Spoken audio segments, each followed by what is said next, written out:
cities in San Diego County.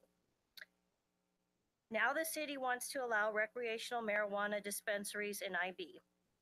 It's bad enough that the city of San Diego is going to open a low-level rehab parole facility right at the entrance of Imperial Beach. We also continue to have our struggles with the raw sewage that is dumped in the ocean by Mexico.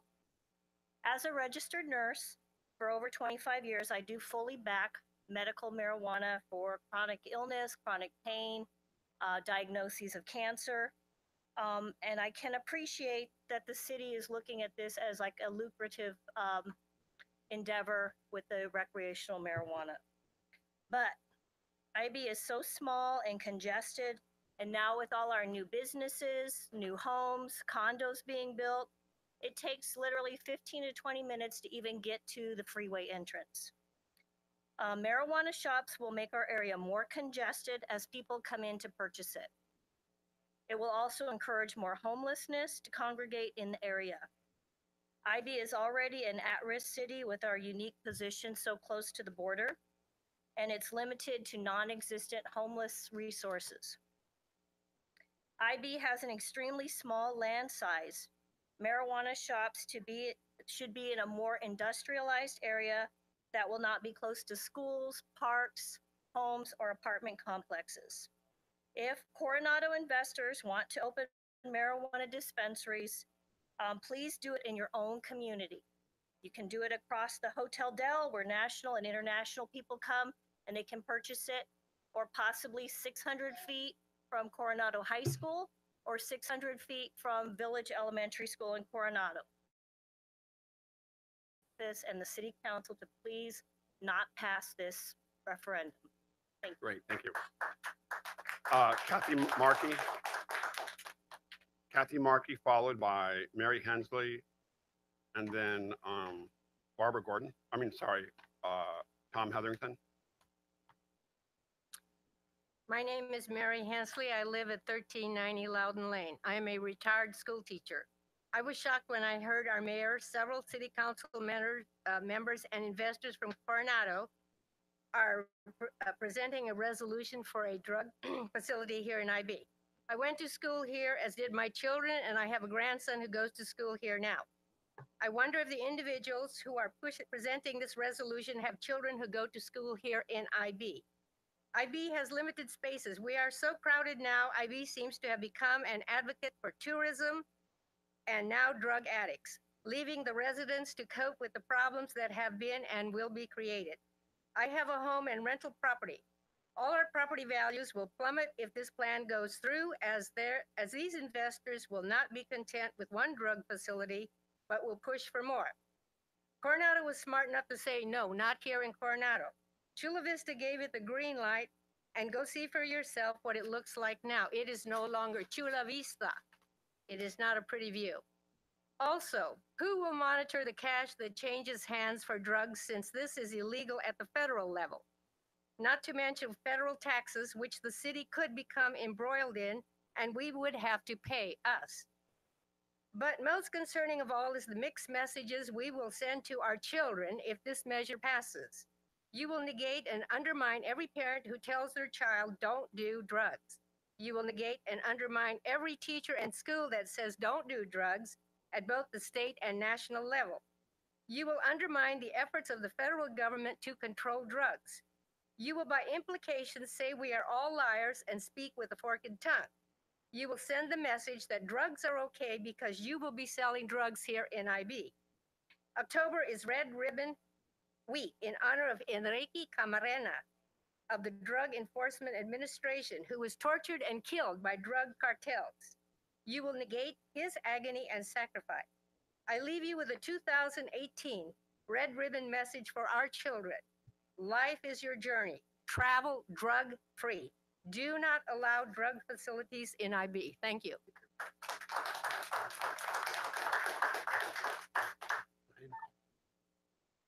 I'm sorry. Oh yeah. And actually, I missed John Becker as well. So John, you're up. You're up next. No, John. You can. I'm sorry. You can go, Mary. Kathy, wait. Who did I? Yeah. I think the two of them. Sorry. Okay. And then I'm confused. Okay. All right. Good Go ahead. evening. Thank you. My name's Kathy Markey. I live on California Street, and I have a few issues with the IB Boulevard enhancement. I would question the parking in the median, going in both directions in front of the high school, and having the U-turns on the ends of the parking area. I would like to know what time they're allowed to park there. Is there a time limit? I think it's an accident waiting to happen. Some child's got to get run over, I believe, with this type of parking area for them to meet their parents. They're high schoolers. I don't believe they have to be dropped off right at school. They can walk a block. So then the traffic is not jammed up. So that's one issue. My second issue is the platform that's going to be put in. I think it's 25 feet long over the estuary. Are we taking away any land from the estuary to build that? It's fine with me with the landing. It looks nice. Although the benches, the selections on the colors, I don't believe are natural. I think that it should be greens, yellows, and browns that would fit in appropriately with natural plants in that area, or maybe put a couple of birds on the bright blues that were shown in the newsletter that was sent out. And let's see, what else do I have to say? Oh, bike lanes. I know we have a lot of bike lanes here in IB. Palm Avenue is already jammed up. Taking away more lanes on IB Boulevard is just going to make it hectic again. Once more, this street will be bog tourism. I'm looking out for the people of IB to let them have a quality of life besides tourism. Thank you very much. Thank you so much. John Becker. John is followed by Mary Hensley. Right. Jump the line. Okay. Okay. All right. I'm so sorry. Okay. John, and then Tom Hetherington. Hello, I'm John Becker, resident of IB. Over the next month or so, I asked the City Council to consider how will the marijuana stores improve the quality of life and social fabric of Imperial Beach residents, families, and neighborhoods. My observations from the last City Council meeting reveal the speakers for marijuana stores were not IB residents. They were from Coronado or their representatives. They don't live in our neighborhoods. Their objective was small community instead of their own. It is clearly stated by City Council members, IB City leadership is being pressured by out-of-town pro-marijuana activists. Having legal marijuana stores does not stop illegal sales and illegal stores in the San Diego area or other states such as Colorado. My source is the Union Tribune. You can Google illegal pot stores in San Diego or Pueblo, Colorado. In the discussions, the term dispensary is used. Dispensary is misleading. This is not a health benefit. This is recreational marijuana. In plain language, the resolution is for 2 retail stores and should not be confused with medical marijuana. We don't have alcohol dispensaries. Most San Diego County cities have banned the sale of recreational marijuana and all had more than 50%. The city of Encinitas had 65% vote for legalization, but that does not mean they wanted it in their neighborhood. They banned the sale of marijuana in their city. The 26 sales in IB. Justifying commercial marijuana stores in IB is based on 3,906 votes in the 2016 election out of 21,200 residents over the age of 18. That's a giant leap in logic. Legalization does not require or equate to desiring retail marijuana stores in our neighborhoods. Council members stated marijuana is available in IV via home delivery. There are 12 authorized retail outlets in Chula Vista. The closest is 4 miles away from our city. People in IB are not being denied recreational marijuana. I ask the City Council to use your good judgment and simply prohibit the sale of non-medical marijuana products in the city of IB. The city ordinance could be 2 pages, similar to Coronado. We still have time to protect our neighborhoods. Thank you for your time.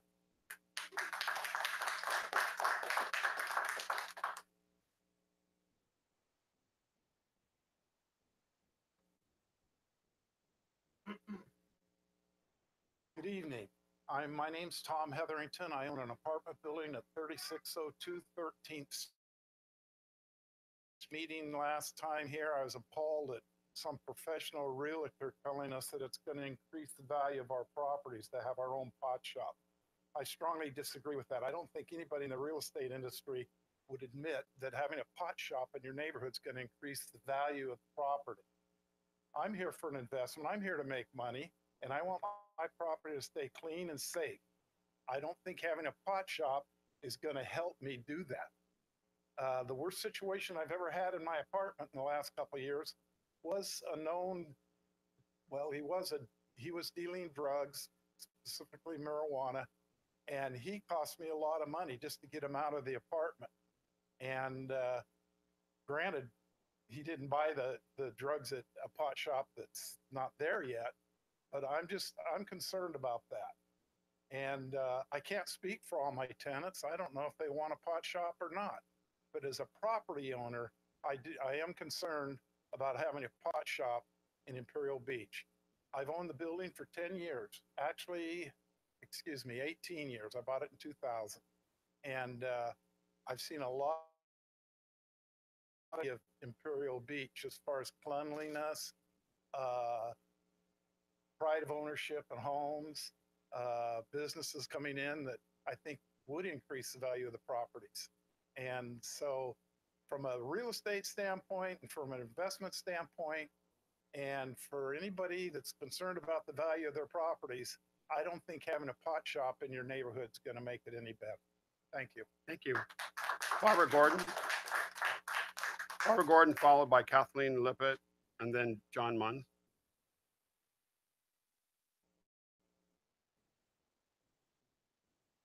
Thank you, Barbara Gordon. Thank you for letting me speak. I'm a County Office of Education Friday Night Live adult youth leader. We have Friday Night Live chapters all over the county. Our Friday night chapters work hard to educate our teens and parents about the many substances our young people are using, like marijuana. Unfortunately, because of the normalization of marijuana, there is a great need to educate on how it has affected our kids and our young adults.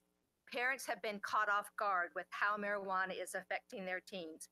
Marijuana is often the first drug they try, but it's often not their last, which can lead to addiction. Many teens are vaping with the high THC level. The hash oil that they're vaping can be 90% THC. Again, vaping is the most popular substance they're using in our high school, and teens tell us how easy it is to get this liquid marijuana at pot shops. If the city is going to allow marijuana businesses, I hope they will regulate and restrict it at the most tight regulations. I am very concerned on so many levels that our young people are exposed to this harmful drug. CDC reports 1 in 16 have become addicted to marijuana. Again, the city's #1 job is to protect everybody, and I hope that happens. Thank you.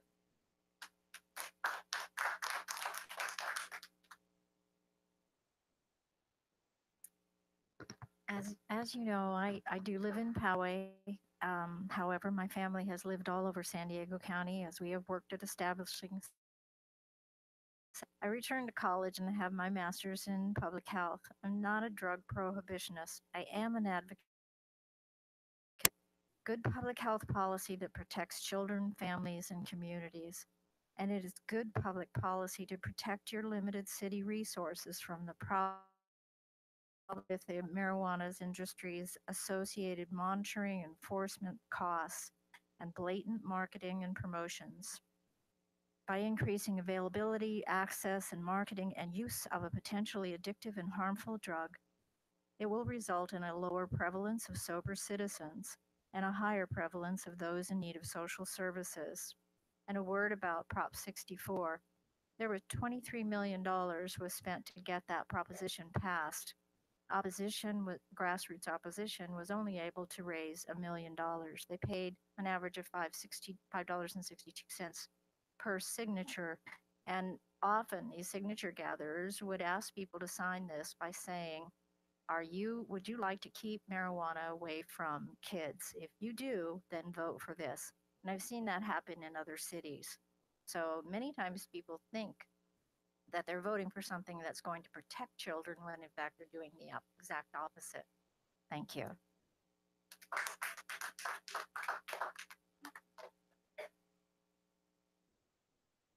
Hi, my name is John Munns, and I live on 5th Street in Imperial Beach. And I wanted to express my that most people are talking about, which is having marijuana in Imperial Beach. I agree with most of the comments about lowering property values, about not being good for the kids. I was here last week, and you all talked about putting together you were worried about this happening without any regulation. And they pulled up the regulation. It's very simple. You can pull that up. They just prohibit it. I lived in Coronado I have lived in Coronado and had a business there for a long time, so I have a connection there, and I understand it. And I'm grateful that they community from the issues that are involved with that. I do a little property management, and some people came in over on South San Diego, over off Main Street, and they came in and said that they were in the herb business. So they actually lied to get the lease, and then it turned out they were a marijuana collective. But I saw what happened after that and the type of people that were coming around, and the other tenants were very unhappy about it, and consequently, we asked them to leave, and they made it very, very difficult to get rid of them. I would ask that you sincerely consider all of the input that you've had here, and I would urge you to just prohibit it, whether it's medical or recreational. Thank you very much. Thank you. Dante Palmintwan. Good evening, Dante Palmintwan. I live on East Lane here in Imperial Beach, 91932. I wanted to thank all the previous speakers and the residents here in Imperial Beach for standing up and speaking out about a passionate issue here. This is Imperial Beach, and I just want to read the ordinance from Coronado. They showed true servant leadership. They came up with this ordinance, simple, paragraph long, and I'll read it to you. It's called Violations 36.20.010 Legislative Findings and Statement of Purpose. The City Council finds that the prohibitions on commercial marijuana activities, marijuana cultivation, marijuana processing, marijuana delivery, and marijuana dispensaries are necessary for the preservation and protection of the public health, safety, and welfare for the city and its community, and are consistent with federal law that makes the manufacture, possession, or use of marijuana to be a crime. The City Council's prohibition of such activities is within authority conferred upon the City Council by federal and state law. That's as simple as it gets. So I know it's an election year, Mayor. I know it's an election year for you too. This is a very, very important decision that you have to make. And I urge you, and I respectfully ask that you consider the children here. I know that you don't drink alcohol. I know you're against marijuana here, but you need to show some courage, sir, and vote for what the people are wanting here, your community. So I respectfully ask you. See, Councilman West doesn't have this seat. Okay, it's politics for him. Doesn't have any children. Ed Spriggs doesn't have any children.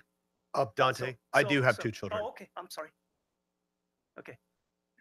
What I'm saying is living here in Imperial Beach. Okay. So, you might want to refrain from commenting on people's personal lives. You can say whatever you want. Okay. Okay. That's all I'm saying. Okay. So I urge you to just use some servant leadership qualities here on this issue for your community. Thank you. Thank you. Eileen.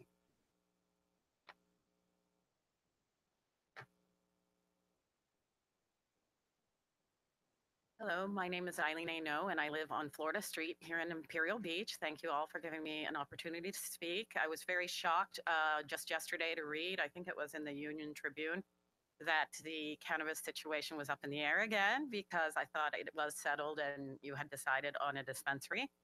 I was surprised. I read that there were a lot of out of towners who were coming to oppose it, and I've been here to other meetings, so some of you may who has a neurological disorder and uses medicinal cannabis. And I had to go through a lot of training. A lot of what I'm hearing tonight is all people who are a little bit out of date on their knowledge of cannabis. We now have a nation where we have tons of chronic disease, and cannabis has become the most promising treatment for many of those diseases. And my son's problem, epilepsy, even dementia in seniors now, they're effectively using cannabis to treat it. So it really is a plant with lots of positive uses. And I think that people keep saying, oh, let's do what Coronado did. We are not Coronado. We are a community that, you know, everybody in Coronado has a car. If someone needs to go get cannabis in Coronado, they can get a car or Uber. There aren't really many financial difficulties over there. But here in IB, we do have sick people who can't necessarily drive. And I think they should have access to get cannabis. And prohibition always works most against people who are disenfranchised, who don't have the money or mobility. For people with lots of money, it's not going to make a difference for them. It does make a difference in the sense that prohibition always brings Al Capones out there who will bring in cannabis from other areas to sell to the people who cannot leave IB and have to buy it that way. There are two problems with that because then they mark up the price tremendously. And also, there's no telling what quality they're getting. It can be laced with all sorts of horrible things. So we know now from the studies that have been done in places where it has been legalized, it reduces the amount of illegal cannabis. It reduces the amount of access of young people to it. By making it all legal and verifiable, you will make things safer. So again, I was one of the people who went out and collecting signatures. I never expected to do this, but because of what happened with my son, I did. And I will tell you, the will of the people is to have a dispensary here. And I understand that some people want to discount the signatures because there was evidently medicinal on one of the pages. Most of the people I talked to wanted a dispensary with access to everyone, medicinal users and otherwise, because some people can't get a prescription even though they should have one because doctors refuse to write it. And then the other thing being, You need to wrap it up. Sorry. sorry, Your time's thanks. up. Everyone else has respected the time. So Yeah, okay. Well, thanks. And again, the will of the people is they want a dispensary. thank you. Kelly McCormick.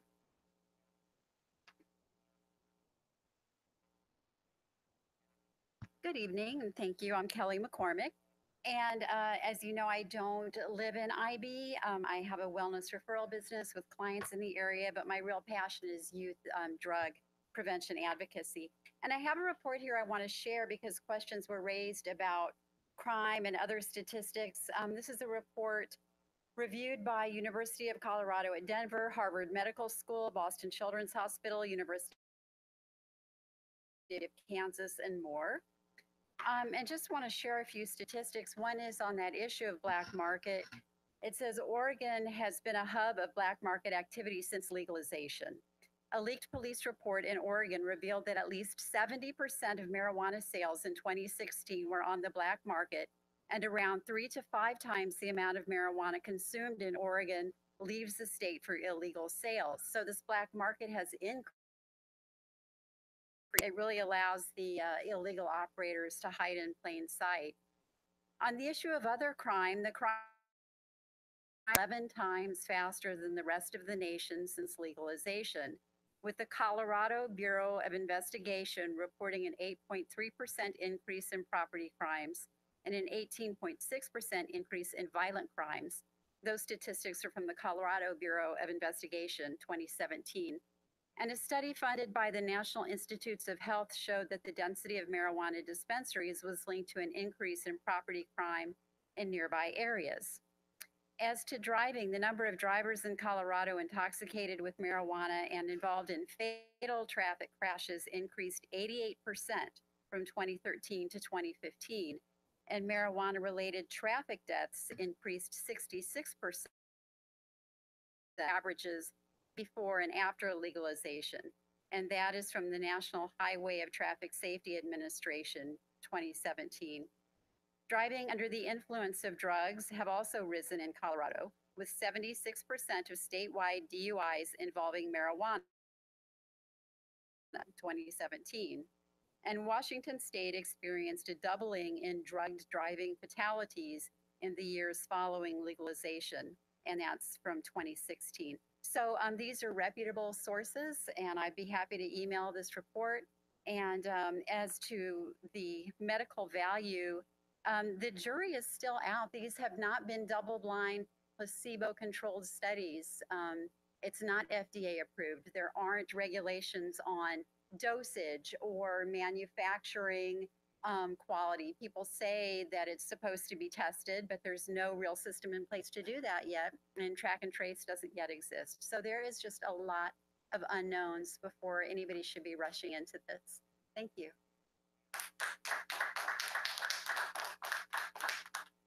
Everybody. And we have now a fire department staff recognition. How are we gonna, we have a presentation from the fire department or the life fire department at all? Stop it up? Happen? Do we have a presentation of Adam Raid at all, or is Adam here? You know, one of the things. Oh, there you are, Adam. Okay.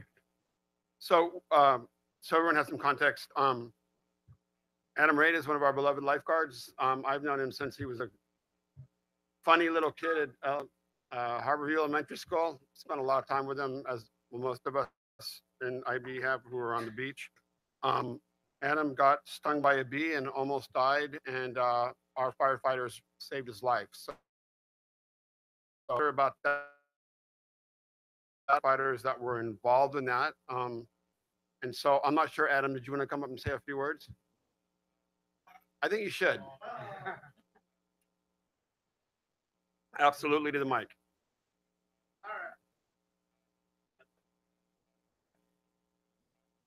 You guys hear me now? Yeah. All right. Well, thanks for putting me on the spot like this, but these guys really did save my life the other day, and I just wanted to share that with you guys. Like, no, you guys got a stellar crew over here. We do work hand in hand, but it's usually we're helping somebody together, not them helping me. So thank you guys very, very much.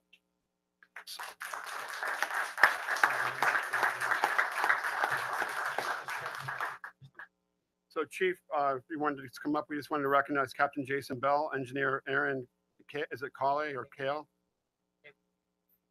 Firefighter Paramedic Nick Morales, and Firefighter Paramedic Jeff Blatnick.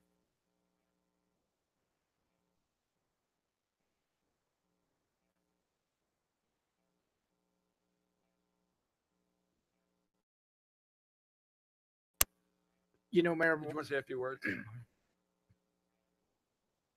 Okay. You're great.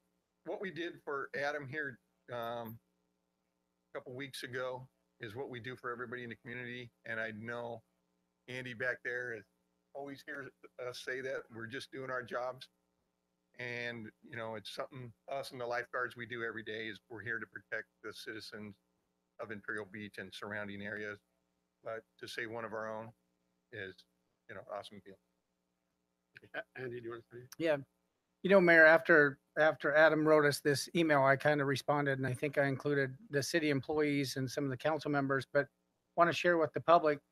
Every time we have one of these stories, the chief's right. Every time something like this happens, we talk to the firefighters, we talk to the sheriffs, we talk to the lifeguards, and they say, oh, you know, we're just doing our jobs. I mean, how many people in the audience have heard, oh, we're just doing our jobs from public safety?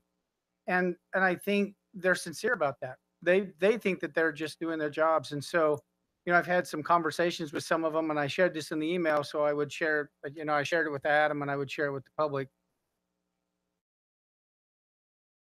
Talk to about, well, what can we do to thank you? It kind of comes back to, you know, just now go forward and live a life that's worthy of being saved.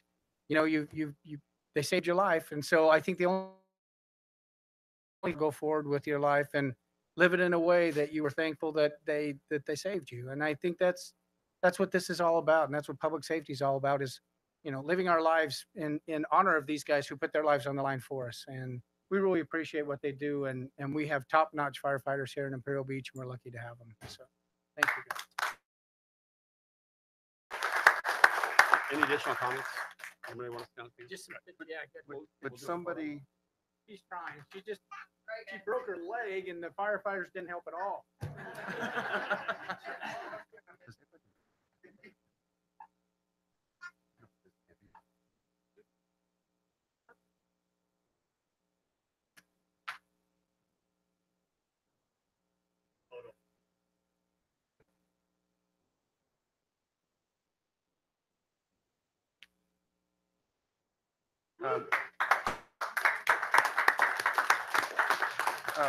Mr. Um, just in one or two sentences describe what happened, because we got the email, but I don't think it was explained. Adam was stung by a bee, had apparently an allergic reaction, basically was dying, and our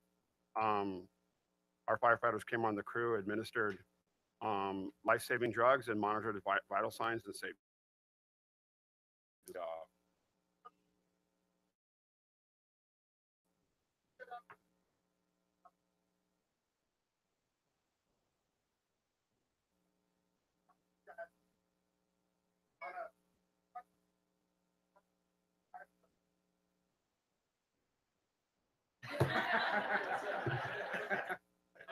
It was really hard for me not to tell that part of the story. I have to admit, Adam, it was everything I could.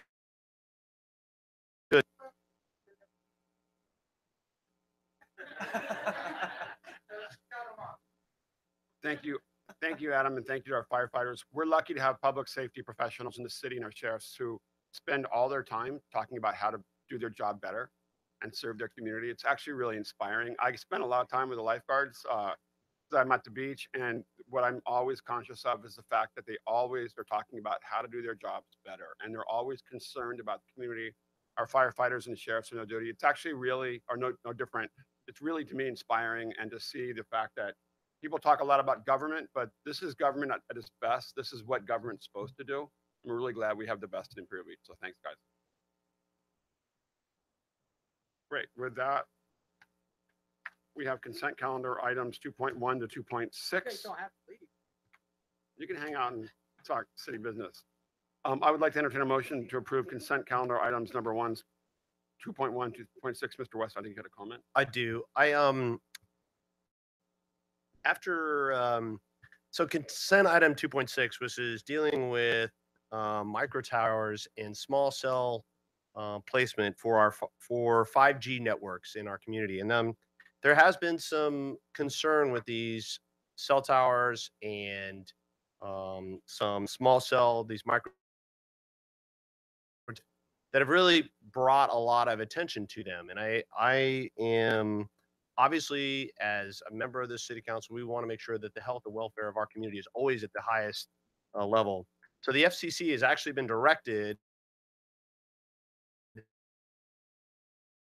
micro towers and small cell placement and further define and do some research on them to make sure that they're not doing any of the concerns that are out there as far as health and stuff and wellness of our community. So what I have directed the staff that they would look at these small cell sites and that they must conform to all FCC regulations for today and in the future if something does come out, so we can make sure that we can rectify any of these problems. So that's really, I just want to put that on the record so we are aware of these things for the future. Great. Thank you so much. I would like to entertain a motion.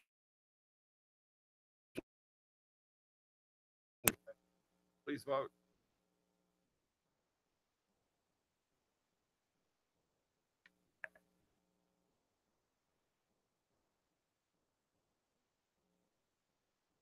Motion carried unanimously by those present, Patton absent.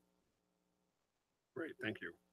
Now we have items, ordinances introduction and first reading. We have item 3.1, ordinance number 2018-1176, implementing various ordinance amendments to the city's municipal California Fire Code.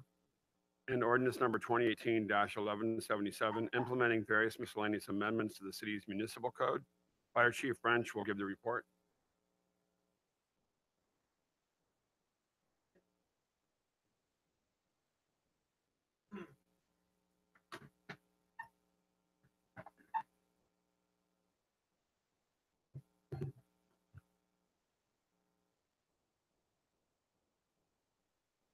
All right. With this ordinance, what it is, we propose, every now and then we look at our codes and propose amendment changes based on, changes in current city practices, current city laws. And with these ordinances, we've gone and looked at the fire codes and some other codes with the city clerk.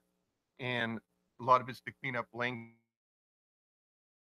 to look at different aspects. And pertaining to the Uniform Fire Code, a lot of it was either word changes. And on this picture here, ordinance number 1176,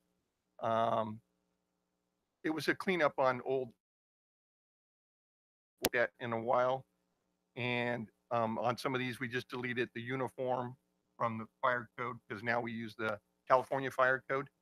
So either it was that part, and then we looked at the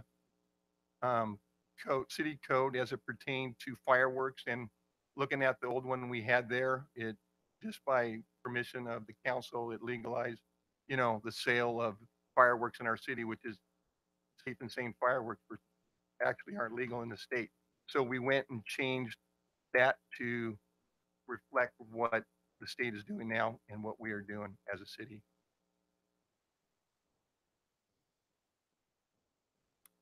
Ordinance 1177 are some other changes. One of them is a change for the Director of Emergency Services, changed from the city manager to the fire chief, and then some other clerical and changes in some of the other ordinances and codes.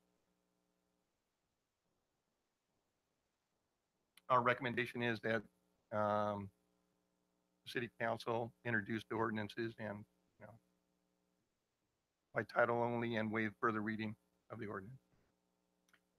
So, Questions, comment? Yep, Mayor and Council, I just wanted to add to what the fire chief has said. What we're doing is we're taking a look at several of our ordinances. Our municipal code hasn't been updated in some areas for quite some time. And so we just wanted to make sure that we are up to date. Like the chief said, we use a different fire code than what was referenced in our municipal code.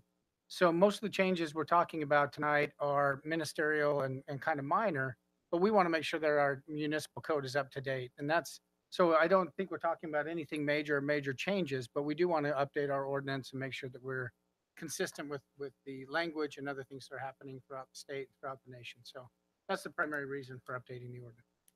Great. I guess any speaking? No, Mr. Mayor. Great. No council discussion. I'm not getting discussion. So, Madam Clerk, please read the title of ordinance number 2018-1176. Ordinance number 2018-1176, an ordinance of the City of California implementing various miscellaneous amendments to the city's municipal code as it pertains to adoption of the California Fire Code. Great. I'd like to entertain a motion to introduce ordinance number 2018-1176 by title only and waive further reading of the ordinance. So moved. Please vote. Motion carried unanimously by those present, Patton absent. Now, please read the title of ordinance number 2018-1177. Ordinance number 2018-1177, an ordinance of the City Council for the City of Imperial Beach, California, implementing various miscellaneous amendments to the city's municipal code. I'd like to entertain a motion to introduce ordinance number 2018-1177 by title only and waive further reading of the ordinance. So moved. Please vote. Thank you. Motion carried unanimously by those present, Patton absent. Now 19 1175, amending chapters 12.56, 12.60, and 12.68 of the City of Imperial Beach Municipal Code regarding parks, beaches, and pier. Marine Safety Chief Stabenow will give the report. Thank you. Glad to be presenting to you tonight. Beachfront is a great place where everybody wants to gravitate to. And everybody that's coming up to the beach have a lot of different ways they want to use that venue. And for, say, fires, maybe beach fires, tents, animals. But there's a often public safety. And what we wanted to do tonight is hopefully present to you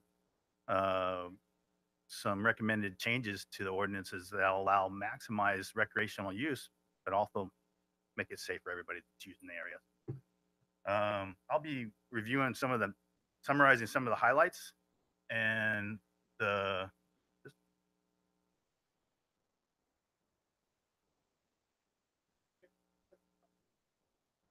got it.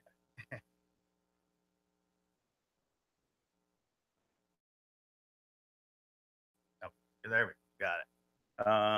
Been a while since I've been up here, so gotta get the hang of it again.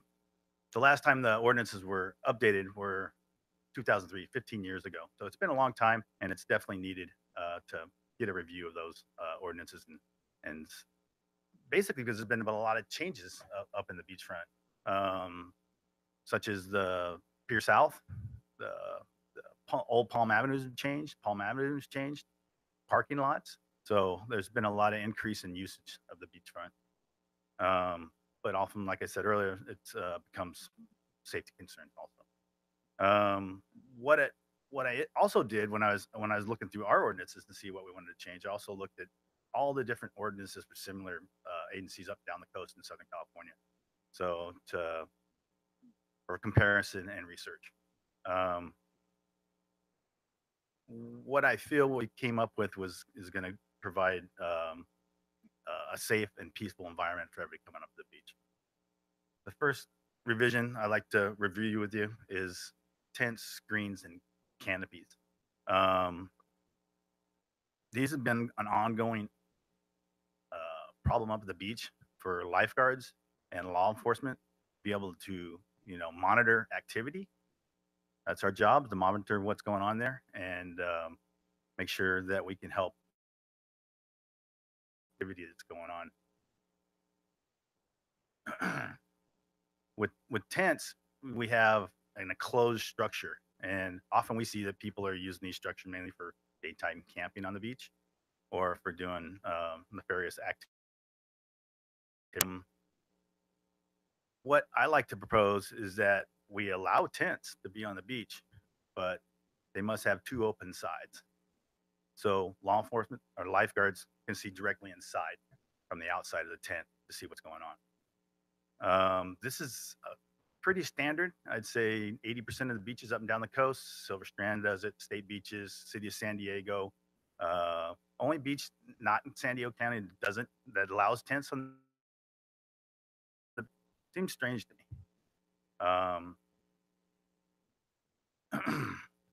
Another part of that ordinance, we like the ability for public safety personnel to move or have them take down their structure if it blocks public safety view of the ocean or something we're trying to monitor. So also during private events, so it's such as a concert or an event that's going on in the park or on the beach, during that event, if it's blocking the public's view, to monitor that, to see it, to watch it, that we can remove it. There's a lot of different ways other than tents to get shade. Lifeguards know that. And a lot of times people could take a tent down there because they want to get out of the sun and protect themselves. But as you can see in this photo here, there's a lot of different ways of going about it, from the open canopies or half moon shaped domes that give a lot of privacy at the same time, maximize the shade that people need when they're up at the beach. Another thing that sounds is pretty exciting to me. the mayor and myself and a lot of people in here remember back in the 70s and 80s and coming up to the beach in Imperial Beach and being able to have a fire in a city fire ring. Fire rings were near the pier, and back in the 80s in the large El Nino storms, those fire rings were lost in the storm, were buried and moved out of the area. They were never replaced. And usually I'm thinking, oh, the smoke was bothering people that are inland because there were some areas with the firings that created problems, so such as alcohol. Back in the 80s, we allowed alcohol on the beach in IB. You could have a keg of beer, you can drink all you want, and there was no curfew in regards to firings either. You could stay up as late as you want to. So I think with some changes that I'm proposing, that we might be able to try this on a trial basis and seasonally. So it'd be there in the summer months for people to try out. In the ordinance, my recommended revisions are allowing barbecues. Right now, we don't allow barbecues on the beach. No fires allowed on the beach except for in those designated firings. We'd like to change that. Firings would be, or we'll go into this more a little later. I got another slide in regards to that. As you can see on the photo we have there, that shows the 3 locations where we're looking at placing 3 fire rings. Hopefully, if this is approved, we do this in late July after the second reading. And we're about 300 feet from the nearest resident, so about a football field. So for noise, smoke, other impacts of the firings, I think it'd be minimized in that area. Another good, why that's a good location is for monitoring activity at the firing. So during the daytime, obviously lifeguards can see it really easily from our main tower. It's right there. But if it's at night, then this makes it easy for the sheriff to drive right up the pier or into the pier plaza and see what kind of activity is going on and address it. Like I said, there's definitely community impacts, drifting smoke, toxic smoke, late night drinking, loud music. A lot of people have boombox. We all know these might be issues we have to deal with. Modifications, barbecuers will be allowed, but the barbecues can only have liquid propane, lump charcoal, or charcoal briquettes. If you're going to have a fire, they can only be in city fire containers. What you can burn in the city fire containers, which is a fire ring, will only be charcoal, clean wood, or paper product. They can't use any material longer than 30 inches. The fire rings will be 36 inches across, and that material can't go higher than 12 inches above the top edge of the fire ring. We're proposing a curfew from 10 p.m. to 5 a.m. That matches the curfew of the Pier Plaza itself, and that anyone extinguish when they leave the fire, they extinguish it with water and not bury it with sand and remove all debris that was brought down to the beach. A couple other smaller ordinances we're looking to revise are beach games and practices. It might seem silly, but going down to the beach and playing a game of football when you got 10 big men running as fast as they can while a little child's running towards that wave in that ocean, and they connect with each other, people get hurt. So it allows lifeguard the ability to regulate a situation. Stunt kites, the same thing. If somebody's out there with a stunt kite, they'll put up their kite, but it wasn't right by people ever walking by with a kite going about 25 miles an hour. Another big thing that's going on the beach recently, you probably see it up there, are gas-powered or battery-powered off-road toy vehicles. Those can go up to 40, 50 miles an hour down the beach. So also being able to regulate that. An ordinance I think that I would like to revise is allowing dogs in the Pier Plaza on a 6-foot leash. Right now, dogs are not supposed to be in that plaza. We see the plaza as similar as Dunes Park, which they're allowed, all similar to Veterans Park or any other park in the city. And we think that'd be a good change. You can see a lot of people use it daily. Dogs aren't on a leash. There's never been a problem.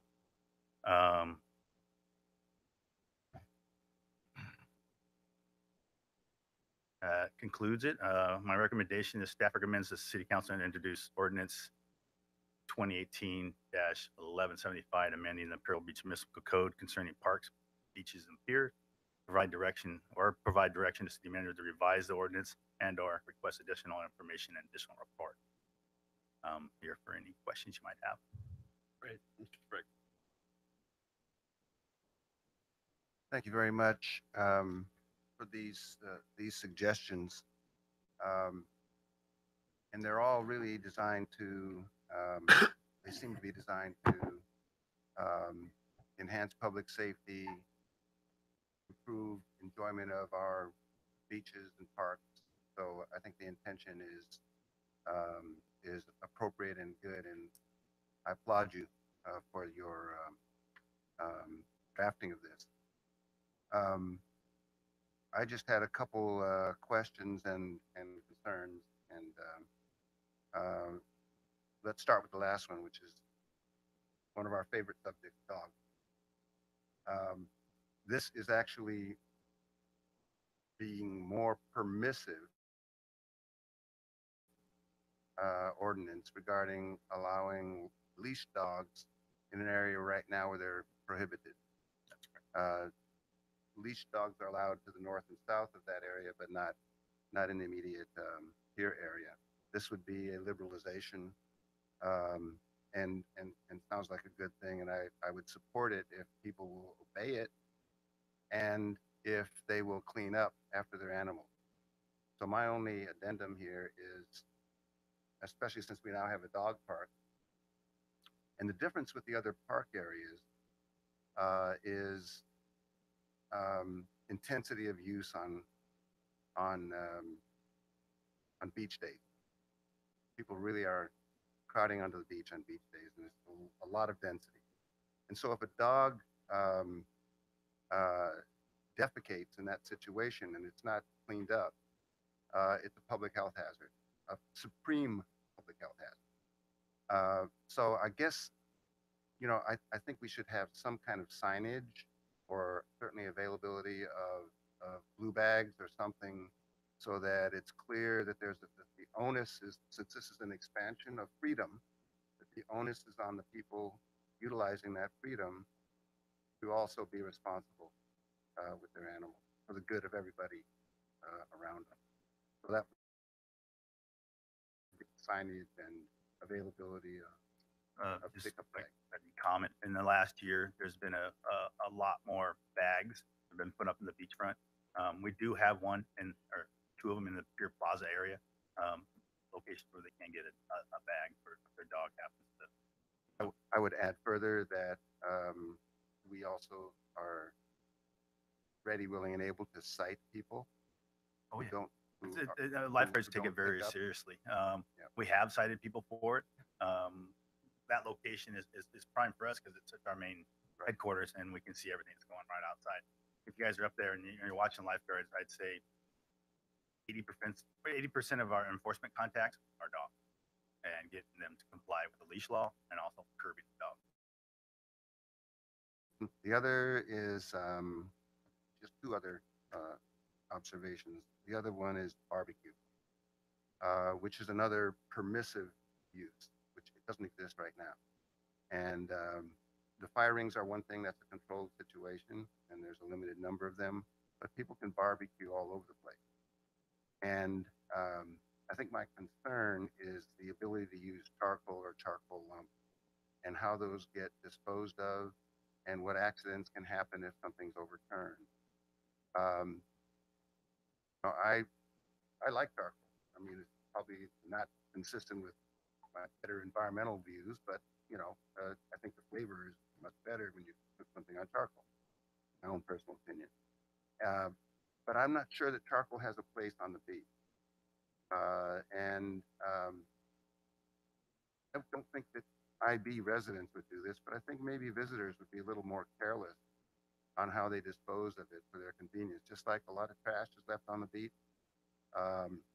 charcoal's dumped in the sand and buried can be a real hazard when someone comes running along there and stepped on that. So I just think that's probably going a little bit too far. I'd be a little bit concerned of that from a public safety standpoint. That's another thing, if you don't mind me Yeah. commenting. That's our workplace, that beach. Lifeguards are running up and down that sand. That's curbing their dog, make sure you clean up after yourself, smoking in the area. If you have a fire, I'd say most lifeguards go over to anybody who's starting a barbecue and make sure they know the rules before they start it. And where the towers are you able to monitor the activity of what you're doing throughout the day with charcoal. So I think it would be monitored closely. I think I stand by my concern. So let's see how it goes. Athletic apparatus, to use the term in the staff report, including allowing or restricting things like, all right, in terms of the kinds of things that people use on the beach. You meant horseshoes were mentioned, and various other things. I think there's so much recreation that takes place on the beach, especially outside of the high density area.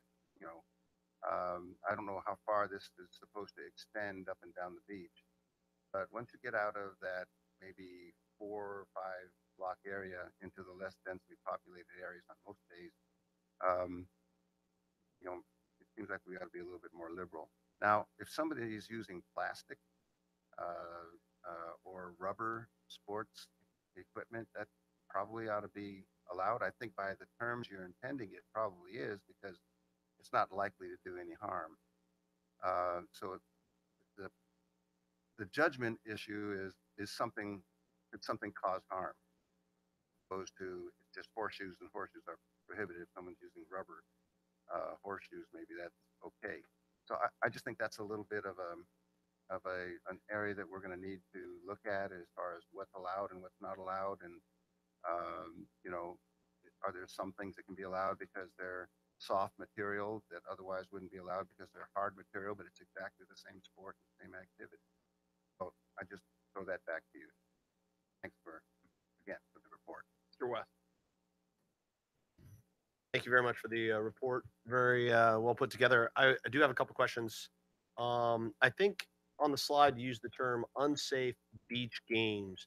Was that you're trying to just trying to make sure that you're catching anything that you see that could be unsafe? I mean, that gives a lot of room for interpretation on that word. So are you trying to use something to kind of catch all to make it so if you see something that the lifeguards deem is unsafe, is that what you're thinking of? Because I agree with what Mr. Spriggs, Councilmember Spriggs, is actually saying.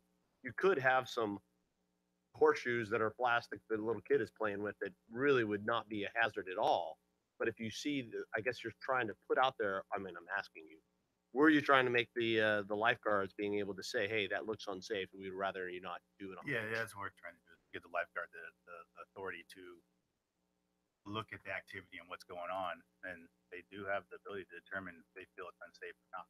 These would be coming from full-time advisory lifeguards making that decision, and a reasonable and great, good thanks. decision. And also on you said the time would actually be 10 p.m. in the summer, so that is essentially fire pit time. I mean, the sun goes down at 9. 8:45, the latest it is. Okay, so you're talking about an hour and 15 minutes. Okay, that seems better. I was thinking more like 9:15, but that an hour and 15 sounds pretty. That's great. Would you go to the back in your presentation to the tents?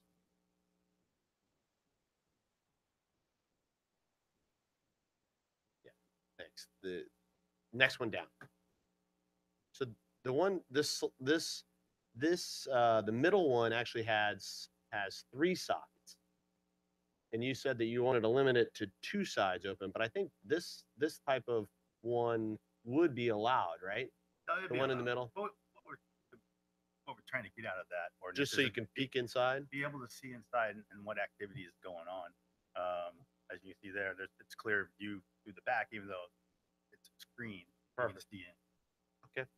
And then I did do a little. I appreciate you. We stopped each other in the I think that there are a lot of people with dogs that have no idea that they're not allowed at the Pier Plaza. And I think I actually talked to Pete and Ritva Smith, the one picture in here, and they had no idea that dogs aren't allowed to walk through the Pier Plaza area. So I've actually didn't know that either. I actually walk my dog through there all the time. So I've been breaking the law. You guys didn't even know your council member was breaking the law, but so I think that that's a great thing to allow. I would look at our high events that maybe some regulations that we were looking at, maybe not allowing at that time. And that is, maybe Sunday events that are high traffic times, maybe we limit it to that areas. But I'm leaving that for those are just my ideas. And then I did talk to a bunch of people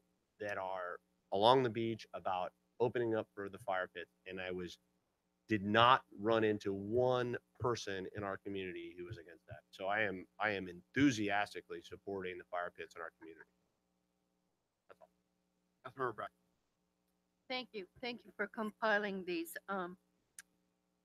possible amendments and changes. I remember when Chief Clark brought the tent issue before us, and it was not supported by by the council at that time.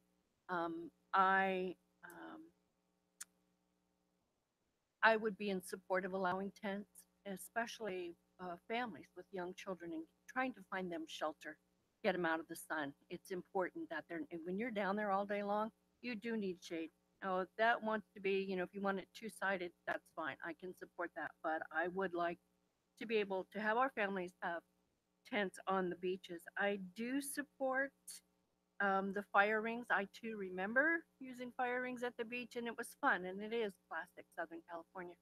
Will that be on a first come, first served basis? And if Yeah, for the trial period, we're looking at a first come, first served. okay, and what is the length of the trial period, and what are your metrics with the trial period?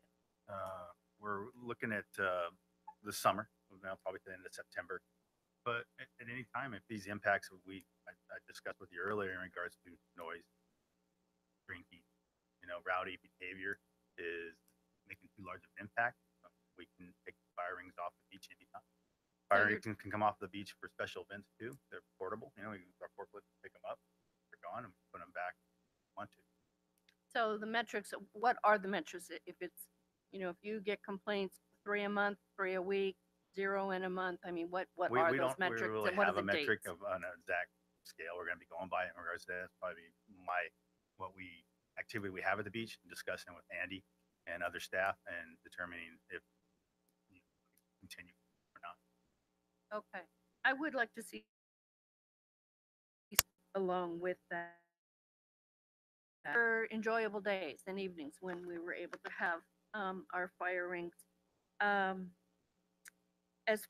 far as to your issue, when a special event permit is issued, that it does speak to some of the things that you had talked about. So that's already covered. Issued. As far as the beach games and practices,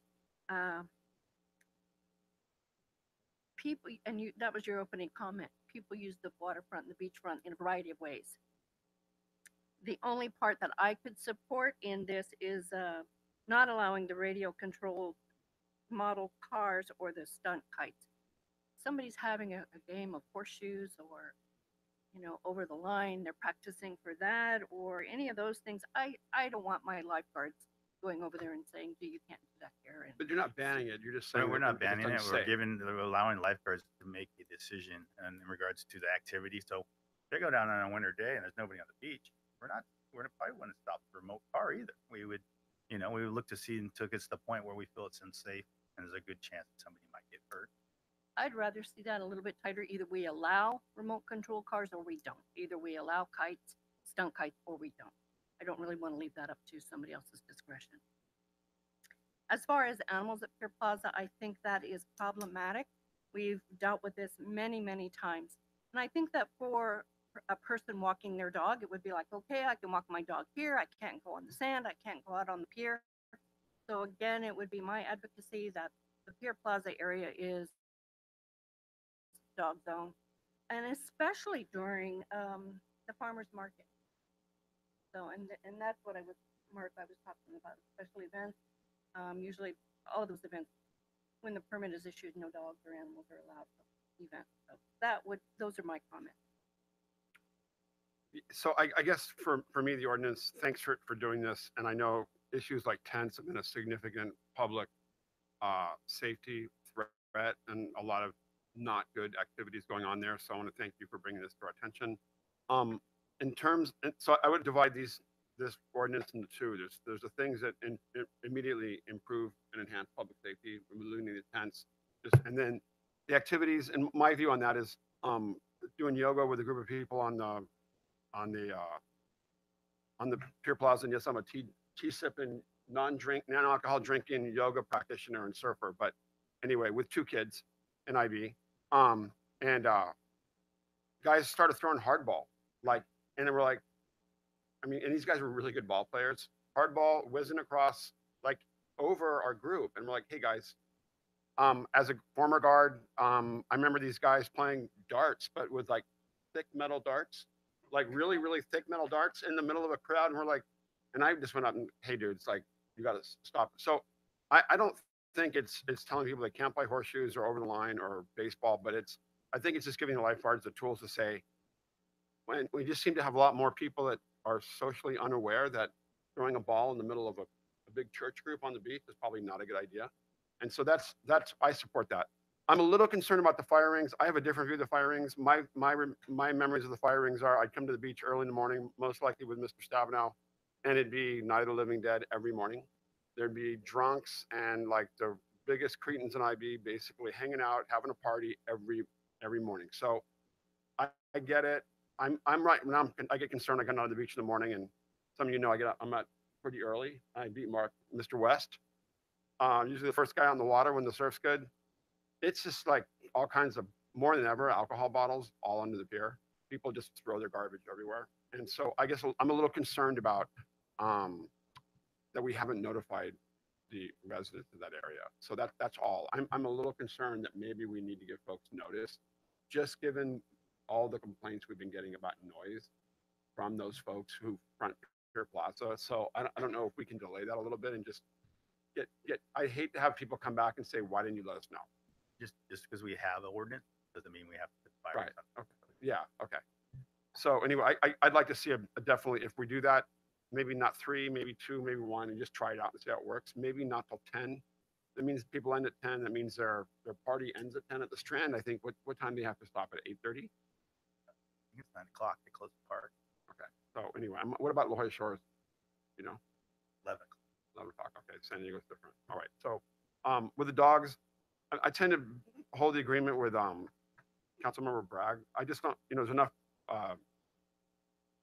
pigeon poop on the pier, a lot of pigeon poop. And so I'm a little concerned about a lot of people with bare feet walking around that pier. And frankly, I don't think people do a very good job of cleaning after their dogs on IB. I see a lot of those bags. People are tossing them all over the place. They're not picking up for the dogs. So I walk on the Pier Plaza with bare feet all the time on my way to the beach. So I get a little concerned about just someone, dog poops and we're wiping it down, but you still got that residue of poop on the grass.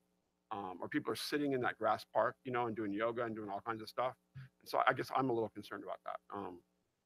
But I'm a big supporter of the tents and the activities. So I don't know if we can hold off on the dog stuff. Mayor, can I ask just one thing? I was just one of the things that I was thinking about when I was talking to the residents about the fire pits. I agree with you. You and I are down there, probably the first ones down to the beach a lot of times. And in the summer, we do see more trash ends up on the beach in the summer than it does in the winter, for sure. But I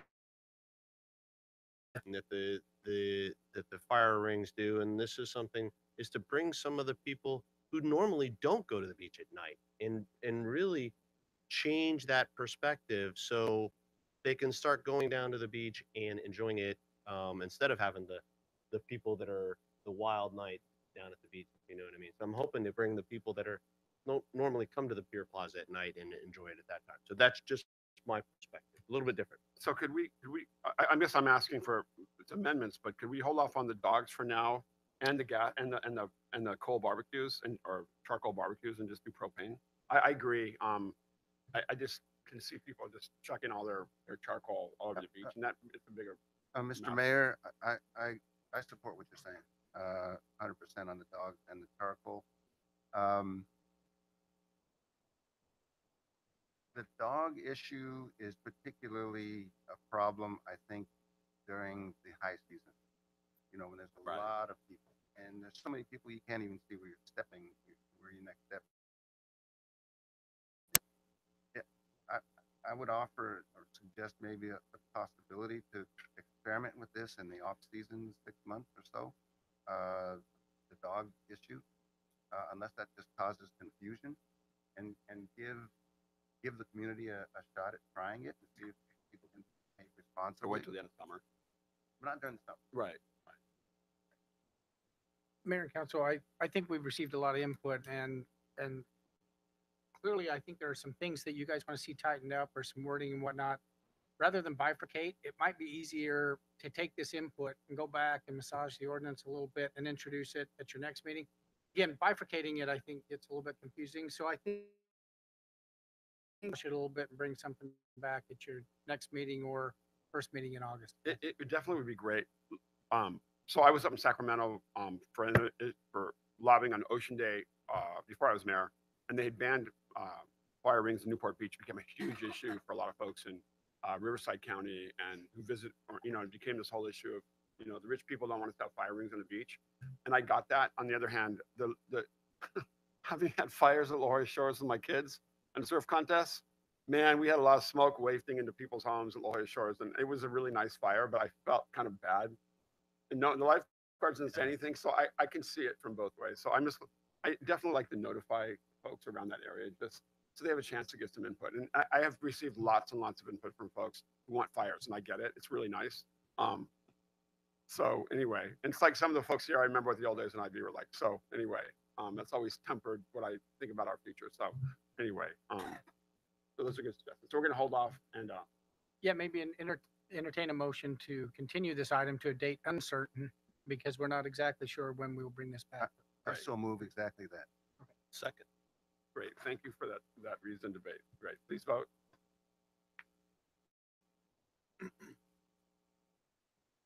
Motion carried unanimously by those present, Patton absent.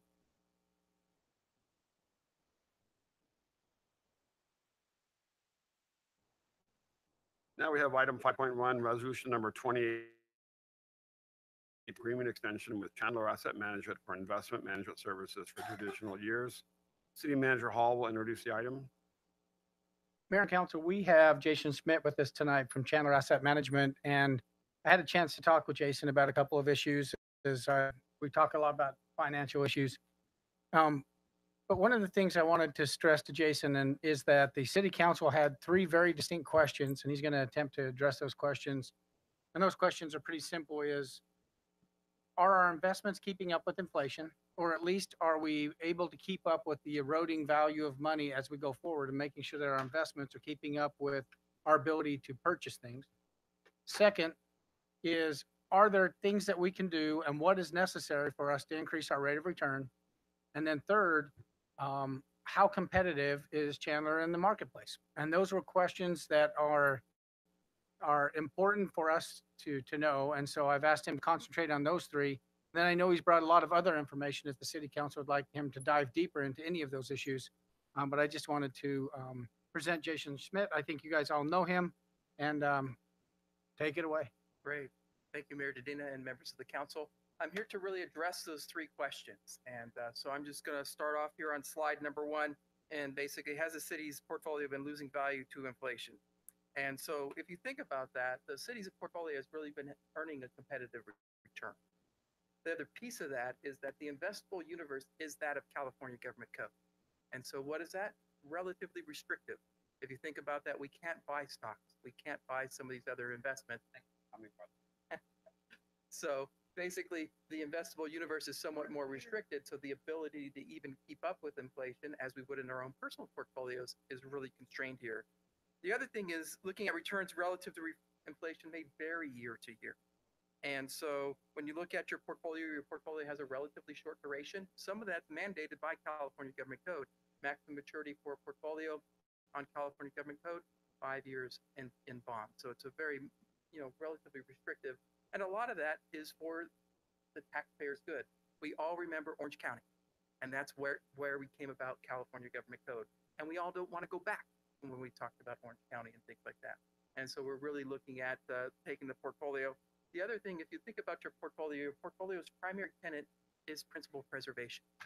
And so we're managing the portfolio with that tenet in mind, not necessarily to beat the CPI. That is not a tenet of California Government Code, nor is that a tenet of public agency investing. The second piece of this is really looking at the investment opportunities. Could you improve your return? Yes. If you wanted to have more volatility in your portfolio, you could look at longer maturities. Remember, we could purchase all the securities and own 5-year securities today and have all those in 5-year securities. But we also know that with that, changing interest rates, you would also have more volatility in your portfolio. And over time, you've actually taken money to do things for the community from the portfolio in order to do projects and things like that. And so if we had an unopportune time where we need to fund some of these projects and maybe interest rates were going up at that standpoint, you could suffer some losses in the portfolio. So really what we've done is worked with your staff, looked at your risk profile, looked at the cash flows, and really looked at a strategy that looks to combine all these different things. And then finally, are the returns and fees the city is being charged competitive? And yes, we believe that they're very competitive. I think if you look out in the marketplace, our fees that we charge are very competitive. Also, our returns competitive. Yes, we've beaten our benchmark since inception by 28 basis points on an annualized basis. And so when you look at that, your returns relative to the benchmark that we've really worked with your staff in order to look at their overall risk profile, we've exceeded that benchmark, but also provided liquidity. Also, interest rate environment that's been relatively low. And so I think the portfolio has done very well. And I think that the council has also stuck to that strategy, and staff has stuck to that strategy through thick and thin. And basically the portfolio really has supported all the different types of things that you're looking at today. And so with that, I can answer any questions that you may have. I do have some supporting documentation if you want to go through that, but really it's about answering those 3 questions that you asked before. Madam Clerk, do you have any speaker slip? No speaker slips. Councilmember Sprague. Thanks, and I apologize to my fellow council members who will think I'm on this subject of preservation of principle. And preservation of principle, I understand what that means, but there's also an erosion of purchasing power, which is called inflationary risk in financial circles, which is just as bad as risking principal in more for a greater rate of return. And so there's a couple questions that I have that I'd like you to try to address. One is, what is our rate of return compared to the most relevant inflation rate, which is, I would say, not only the San Diego County inflation rate, but the general kinds of costs that the city pays. For example, salary adjustments and other, which is a big source of our expenditures, as well as public safety expenses, particularly for the sheriff, increasing on an average of 4 to 6% a year. Okay. So we have to have a way, and we've got about $18 million under your company's management. Mm-hmm. So if we are losing relative to purchasing power relative to inflation there, we've got to make it up somewhere else in terms of tax revenues or cutbacks in expenditures in some other area that could involve public services and things that benefit the public, etc. So that's, to me, what's at stake here. And so that's the first question, relative to the relevant inflation the city faces. How are we doing in terms of the portfolio? The second question is, how are we doing relative to other municipalities? I don't mean the California fund. I don't mean the county fund, but I mean what other municipalities are doing, particularly those in San Diego County. Right. So let me address the latter question first. So we manage about $16 billion for public agencies, not only in this state, but also across the nation. And your portfolio, That's 16 billion. $16 billion, approximately 150 different clients. And so when I look at your portfolio, and some of those are public agencies and some of those are different clients, your portfolio shares that same benchmark or that same risk profile. And so when I look at your returns relative to my other clients, they're doing relatively the same because they're managed in the same manner. And so when I think about other public agencies and how they look at their portfolio, they aren't necessarily looking at their portfolio as far as, answering your first question relative to CPI. They're making sure that those funds are there in order to support the operations of the city and the projects of the city moving forward. Yes, you may be losing money based upon your costs here at the city, but those can vary over time. Today, we're talking about pensions and things like that. I know that you're looking to augment some of your pension liabilities. Remember that those pension liabilities weren't there 15 years ago, so that inflation rate relative to the pension liabilities has increased over time. So it's very difficult for me to go back and say, okay, well, what's your relevant inflation indicator? Even when I look at the consumer price index, 42% of that is housing, which the city has no housing, related to its overall inflation, because if you think about it, it's about roads and things like that, which costs of those are really going up high. I have a brother that is in the construction business. Materials and labors are starting to go much higher. Also, the ability for us to even look at matching a 4 to 6% rate that you looked at today in a bond portfolio is just not a reality. Think about a 10-year U.S. Treasury today, less than 3%, and we can't even buy that U.S. Treasury. One of the things I can say is that the reinvestments that you're making today in the portfolio as securities are maturing off are around 3% today. And so when you're looking at the yield of your portfolio, the returns of your portfolio, they're definitely in alignment with other public agencies. And I would say, in fact, are above some other public agencies that only use life and some of those other very liquid type investments today.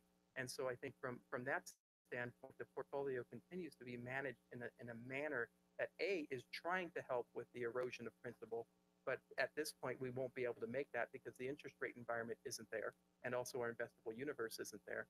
And the second piece of that is, as far as looking at the inflation impact, it's difficult for me to do that for the city because that changes over time. There was a time in the Great Recession where we had actually disinflation, or some might say even deflation, where you were seeing where some of those other different costs that are going higher, which are above that of that inflation rate that we look at even on a CPI basis. So it makes it difficult. So what I really try to look at when I look at how your portfolio is returning over time is I'm looking at your peer managed in the same way, that have the same risk profiles that a lot of other local agencies have. One of those including the airport, who has a similar benchmark to you. And so looking at some of these other entities that have some of these same concerns. You're saying that really no other municipality or entity that you're aware of, including those not managed by Chandler Asset Management, aren't doing really any better? No, I don't think that they're able to exceed what your return is by a meaningful amount. Meaning, I don't think that there's any public agencies that are making 10% on their portfolio or even 5% on their portfolio at this point. Okay, thank you. Mr. West. Mr. Schmidt, it's good to see you. to see you I again. appreciate after the brief at the airport authority. I was going to bring that up. I was after looking at the your investment that you've been doing for the airport authority, and it's a very we're about the same, and it's they're you're managing a much bigger budget over there, obviously, but the return on investment is still the same. So I think that's an important fact to learn, is that, to see, is that if we were investing personal, this is not how we am, but we have mandates that make us go down this road that we have to follow. And I appreciate it. And now that I've seen it in multiple organizations besides our own and the airport authority, I understand it much better. And you've done a great job with explaining to us. So thank you. That's all. I might add one thing too. Sure. Is so if you think of the airport has a pretty significant portfolio. Your portfolio is managed right alongside that. So if you think about when we go out to buy securities for your portfolio, I used to work at Costco. What is Costco known for? They'll sell you a dozen paper towels. And why do they do that? Because they'll want you to buy in bulk, and it's cheaper that way. So when we go out to buy bonds, we just don't go out and buy 100,000 worth of bonds. We're buying about $20 million worth of bonds. So the ability for us in the marketplace to garner basically those lower prices because we're such a big demander in the market really helped your portfolio. So although your portfolio might be smaller than other portfolios, it has the same amount of meaning to us as is managed in the same way that we manage other portfolios for other public agencies. And so you're getting those same types of returns at the same time. Thank you, Mr. Thank you. Yeah, I as someone who managed the nonprofit and works with foundations and also remembers very distinctly the Orange County example, my nonprofit, you know, and the same thing where the goal is to minimize risk. And the point of the money is to reinvest it back in the community and infrastructure. That's how we make money, by not waiting to spend it, but investing it in things like roads, sewer systems, fire rings, all different kind of workout facilities, swimming pools, et cetera. That's what helps build value in the community. So I appreciate your constraint by the California government code.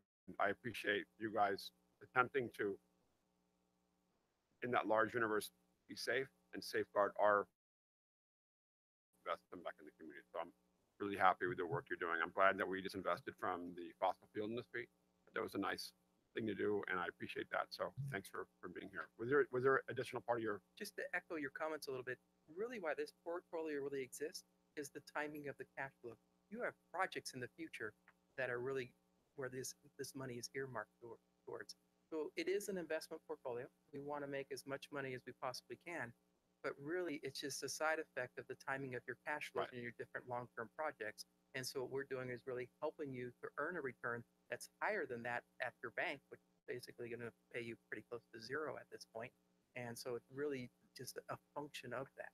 And so we're really, helping you to achieve those goals over a long period of time. Great. With that, I'd like to adopt Resolution 2018-7934. So moved. For a second. Please vote.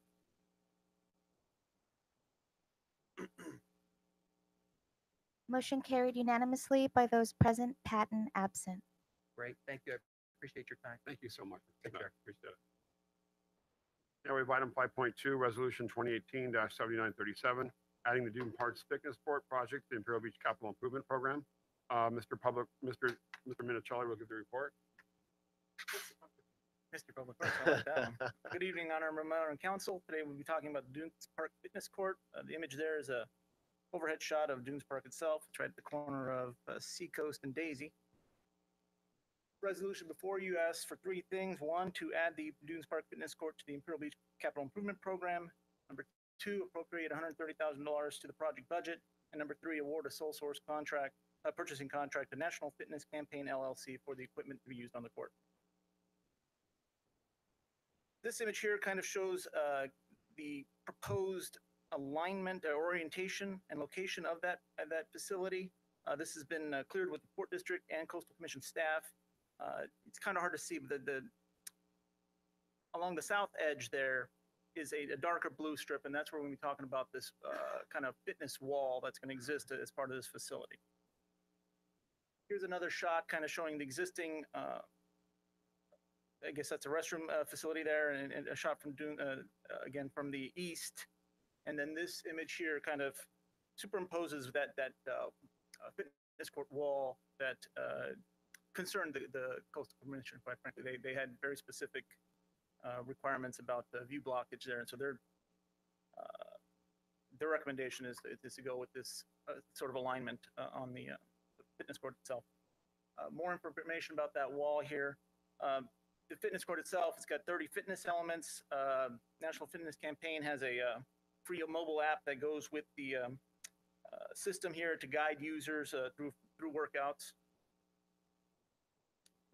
Just more images here, kind of showing the rest of the facility. There's a concrete pad, and above that pad, there's the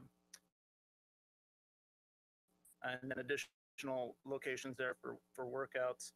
And here's another image showing the equipment layout for the site. And the second item on the resolution was related to the project budget. These numbers came in. We've been working with the National Fitness Campaign to get some estimates for this work. We're still getting additional estimates for installing the surface and equipment and even the concrete pad. The third question is related to the actual purchase of the equipment. NFC LLC is the sole source provider of this equipment and the digital ecosystem that goes with it. So there would be a requirement to, it's not like it's something I can easily bid out for the equipment. The recommendation is approve the resolution that the addition of the project to the capital program, appropriation of funding, and then approval of contract to go forward with the equipment purchase. That I'll leave it to any questions. Okay, well, we have John Becker.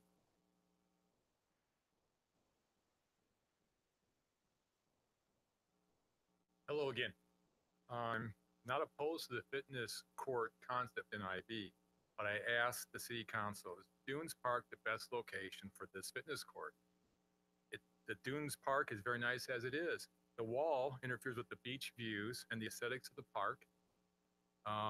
You'll be removing a multi-use grass yard and replacing it with concrete. Public and green lawns are rare in IB for children and families to use, and that's who's currently using this area. As stated earlier, I believe by the chief, the parks are being used much more than they have in the past, and this will then reduce the green space and family area near the ocean without being in the sand. You are putting down more concrete and basically reducing the green footprint in IB. Can you place this somewhere else in IB? How about across the street at the leased gravel pit that was decorated and had money spent for art and fitness areas, but currently has dead plants, dead trees, gravel and rocks, and a few picnic tables that are very rarely used because it's too hot to sit out in the day with the sun shining? Could you put it over there and provide overhead cover for the shade and still achieve the same objective of putting a fitness park? I know it's a leased property, but $130,000 over a couple of years, you might end up having a benefit to the whole community and still leave green space available. Thank you. Questions, comments for Mr. Michelli? Great, I'd like to entertain a motion to adopt resolution number oh, I'm sorry. Oh. I don't have. All right. Oh, Mr. West. I can't get that.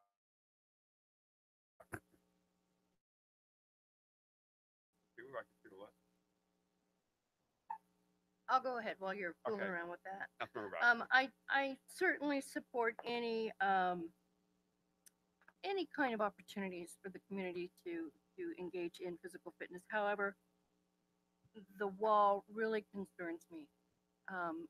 If you could, Mr. Polk, if you could put that screen up, that so I think it was 2 summers ago there was an incident in that bathroom where an employee of the hotel and one of our own employees were roughed up pretty significantly in that bathroom. And one of the things that we had talked about at that time was maintaining a sight line.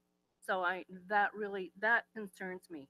So I'm wondering, are you envisioning doing something different with that wall that would enable public safety to still look into and around those entrances to those bathrooms?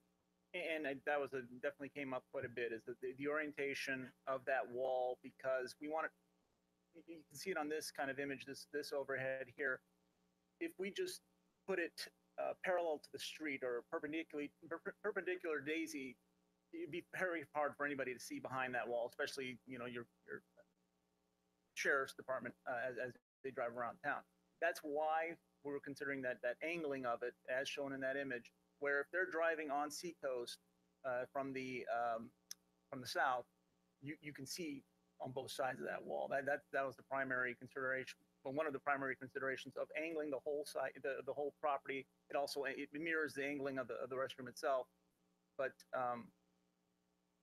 seeing behind that wall is going to be something that needs to be considered. So if they're driving south on Seacoast, they're not going to be able to see those entrances. They won't be able to see through the wall. Okay. And we had talked when this happened that during that summer of maybe even changing the orientation of those restrooms so that the public safety could have better access. So to me, this kind of is at odds with that goal. When I look, and don't get me wrong, I do support physical activity. However, when you look at the size of this workout area, it dominates the park. And so I'm in a ratio of people who would use it to just a casual family beachgoers. I think it puts them at a loss. So while I love the project, my other question was, this is $130,000, so out of capital improvement. What other projects now were pushed because this hasn't been in our capital improvement list for very long, and there have been other projects that have been. What projects are now being pushed further down the queue? Well, it's more of a matter we have there's in our unexpended funds, we have money available. This 130,000 would absolutely not go to some other project, but I don't know that we've selected which, it's not like we have the projects ranked in order in this. It's either you're unfunded or you're funded, and this one did become funded. The other ones remain unfunded. And I don't have the 5-year program in front of me, but they're obviously, I can't tell you which project did not get funding because of this. Well, the reason why I raise that issue is I know that at Sports Park, we have had a request from people over there who have asked for an increased concrete slab over there for additional outdoor basketball use. So it seems like, there have been requests that have been, in front of us that are now maybe being pushed to the side. Again, I totally support the activity. However, I think we could possibly find a different location, and I'm not real happy with the wall either, or the size. Takes up a lot of space that just regular families would use. Thank you. I have no idea who's next. Mr. Briggs, are you next? Okay. I just want to pick up on two of the concerns already raised by Councilmember Bragg and some of my others as well, maybe questions, not only concerns. I also think that it is a big chunk of the park that's being devoted almost as an experiment to see what the relative use of it will be compared to, kids playing in that same area. It won't be the same kids, many of whom are really small kids that play there. This will be more, young adults and adults, I would imagine, rather than children. So I think we have to think about that as what Dunes Park has always been about. The question of funding and whether there's an opportunity cost charge for this use of 130,000. One of the things we addressed a couple months ago, was the need to look at the skate park and some necessary improvements that the community wants as far as enlarging and improving and renovating the skate park. And we also had neighbors that would like us to think about how we can do some sound insulation and that sort of thing in the skate park. And that's clearly a high priority. We've had a lot of people in the gallery talking about the skate park. It's something that we have invested in the past. And I'm not sure where the money's going to come from skate park improvements that there's a consensus here that we want to do them.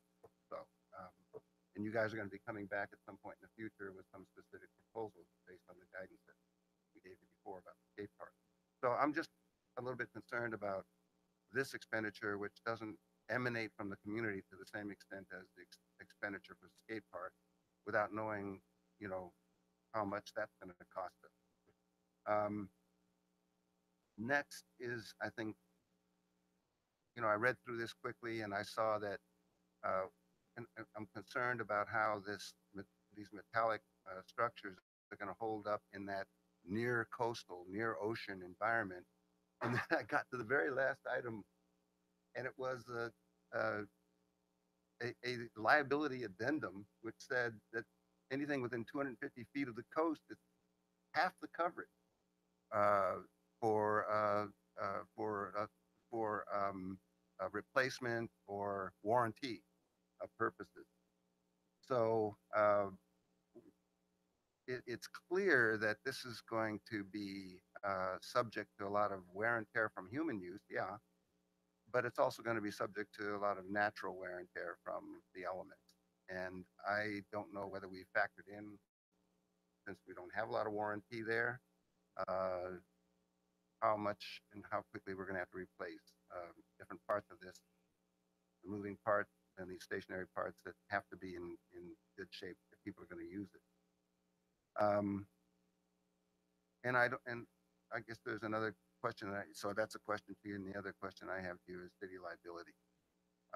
With us investing so much in a product that's going to be used in so many ways by so many people, and maybe even some folks who don't know what they're doing, or some kids who get in there and get in the way and get hurt, whatever. What kind of liability would we face as a city sponsoring this project? It's a little bit different than putting up some chin-up bars here and there, and this is an active exercise arena, and it's designed to have a lot of people on it at the same time. And so the liability considerations, it seems to me, are a different order of magnitude than they would be from just a one-off kind of exercise set of equipment. I know our city attorney does. I don't know that I'll speak to the liability issue, but Oh, go ahead. I was going to speak to the warranty issue. It caught my eye as well. We're well within that zone. We'd be talking about now, instead of a year warranty for that material, it'd be 6 months. And so future budgets would have to take into account the fact that we're going to have some replacement there. But quite frankly, wherever we built something like this in this town, we'd be seeing, the saltwater here just does hurt. Consistently have to make replacements at playgrounds, this type of facility. So as far as liability goes. Yeah, I can address liability and then maybe a couple other of your questions. The liability, we've already contacted our insurance company. They said that this park would be covered under our current liability. There wouldn't be any added increase in the cost and the premium, and this would be covered by our current liability insurance. And so we've already got actually written insurance coverage for this. We had to do that in order for the port to process the application. So that's been reviewed. This project, this is probably, I don't know, this is the third or fourth time it's been in front of the council. And so we've been proceeding down the path because we'd seen it before.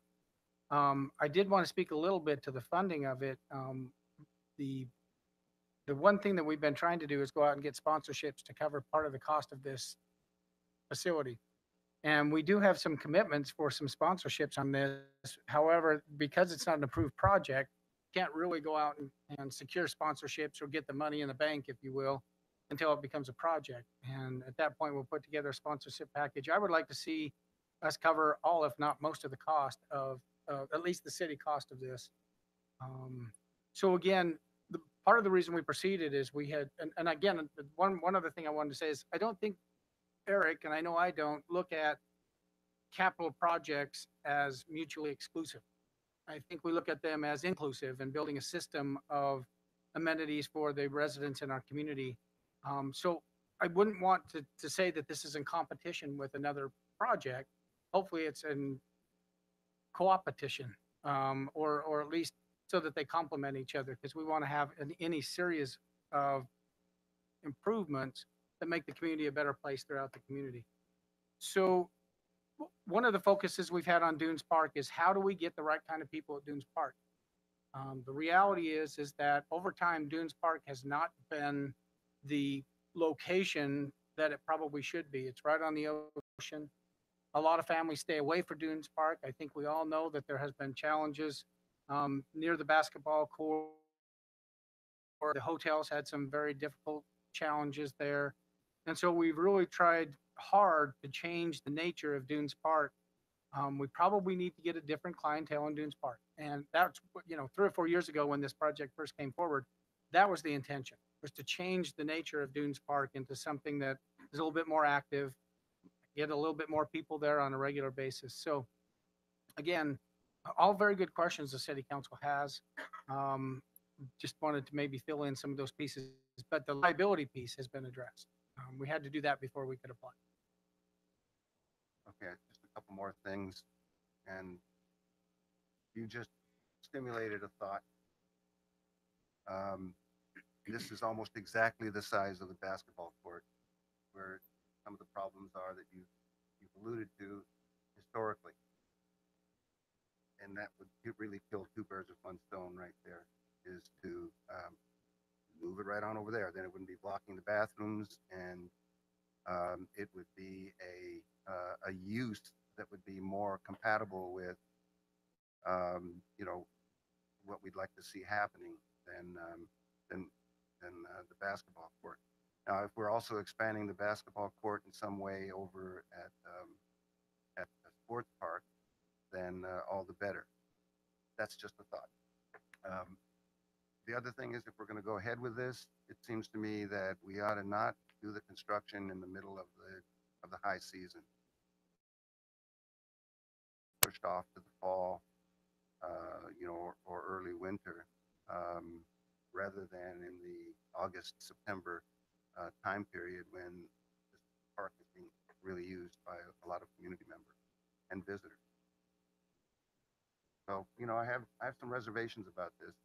Now that we've seen the actual schematic, we've seen the cost, and we've had a chance to look at the warranty provision, et cetera, that, we didn't necessarily have all that information previously. Thank you. So I live right up the street from Dunes Park, and I've over the time have seen a lot of the riffraff that has been down in our park. And I remember the incident that you're talking about, Councilmember Bragg. It was but I agree with what the time when I see that Dunes Park is the safest is when we have lots of people in there enjoying it. And I think that this national fitness campaign, it attracts a group from all over the country to come to these facilities and actually use them. And they actually have an app that actually allows people to find these one and actually understand how they're supposed to work out with these pieces of equipment. So I really believe with what City Manager Hall was saying is that the way to get that better is to really change our clientele in this park. And I think that we're seeing that now, but we still haven't gotten there. I know on the weekends when I walk my dogs down there, when I go behind the restrooms, the people at the basketball park are definitely they tend to be. I mean, there is good people there, but there's also some things that need to be. And I'm hopeful. What I envision is if we can get more clientele in there, that will remedy itself, because we are already a city limited in the amount of equipment and the amount of things people can do. Basketball courts and all those things. We're limited in our little city. So I'm really not a fan of taking away something to put in something else in. I'd like to see them both there. I would also say that I too read the concern with the being 250.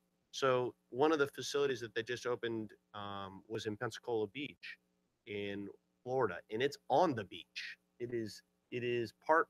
They carved out a piece of their sand and put it on there. So so I contacted the city's officials at Pensacola, and it's less than a year open, and they're saying we haven't seen a ton of everything seems to be in good working order after a year. So which made me, and I said, were you guys concerned about it? And they have seen so much people using it that they're really positive about it. So that was good to hear. So I am for this project. I think it's a good thing, and the reason why I'm really for it is I want to see the clientele in Dunes Park changed, and I think this is a key to doing. Thanks for that presentation. Yeah, I mean, this is part of what IB would be, I think, the first city in Southern California to do this. I think the first park was in San Francisco.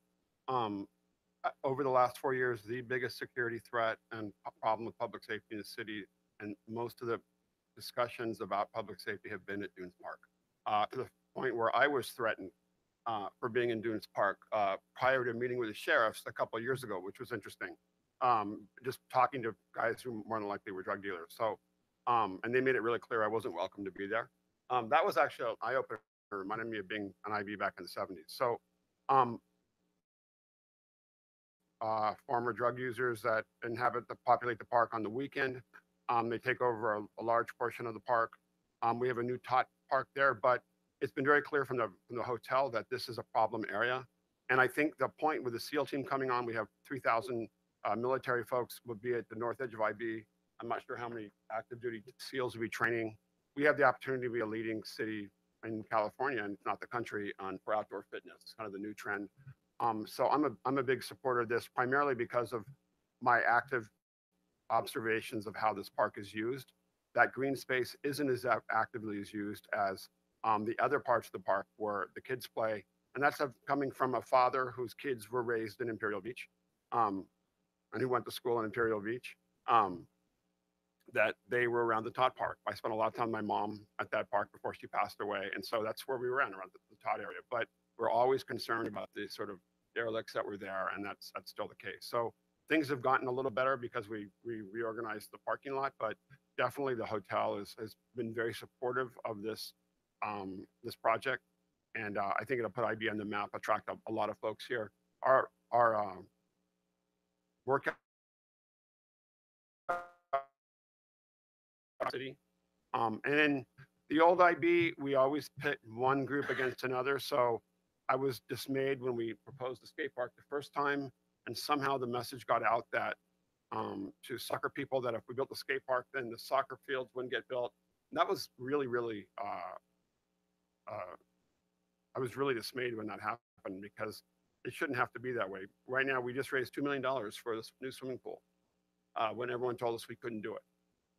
We have a lot of new projects going on in the city, and we have committed to the skate park, but and I think the skate park, I understand that that's a longer term investment. It will take probably $1 million to make that skate park a better facility and to deal with the stormwater issues. So that's something that the city's actively pursuing.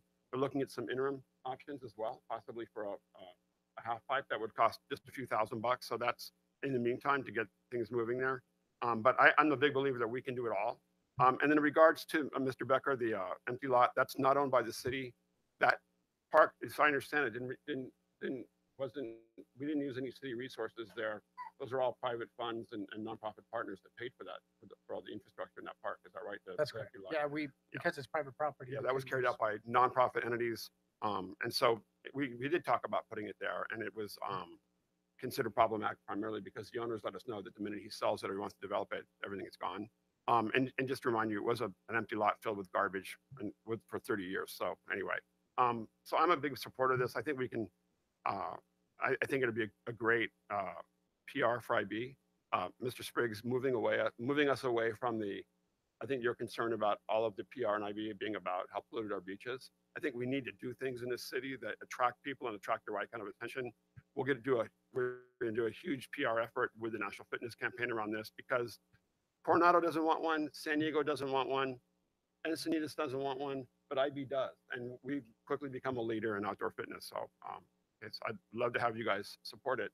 And I think it's going to be I know it will be a huge success, as well as our brand new swimming pool that we're going to have a press conference about on Monday, as well as our new skate park that will be expanding, just like the new dog park was, just like the pull-up bars have been, just like Bikeway Village have been, just like all the investments we've made in the city to improve the quality of life, as well as our new tot parks.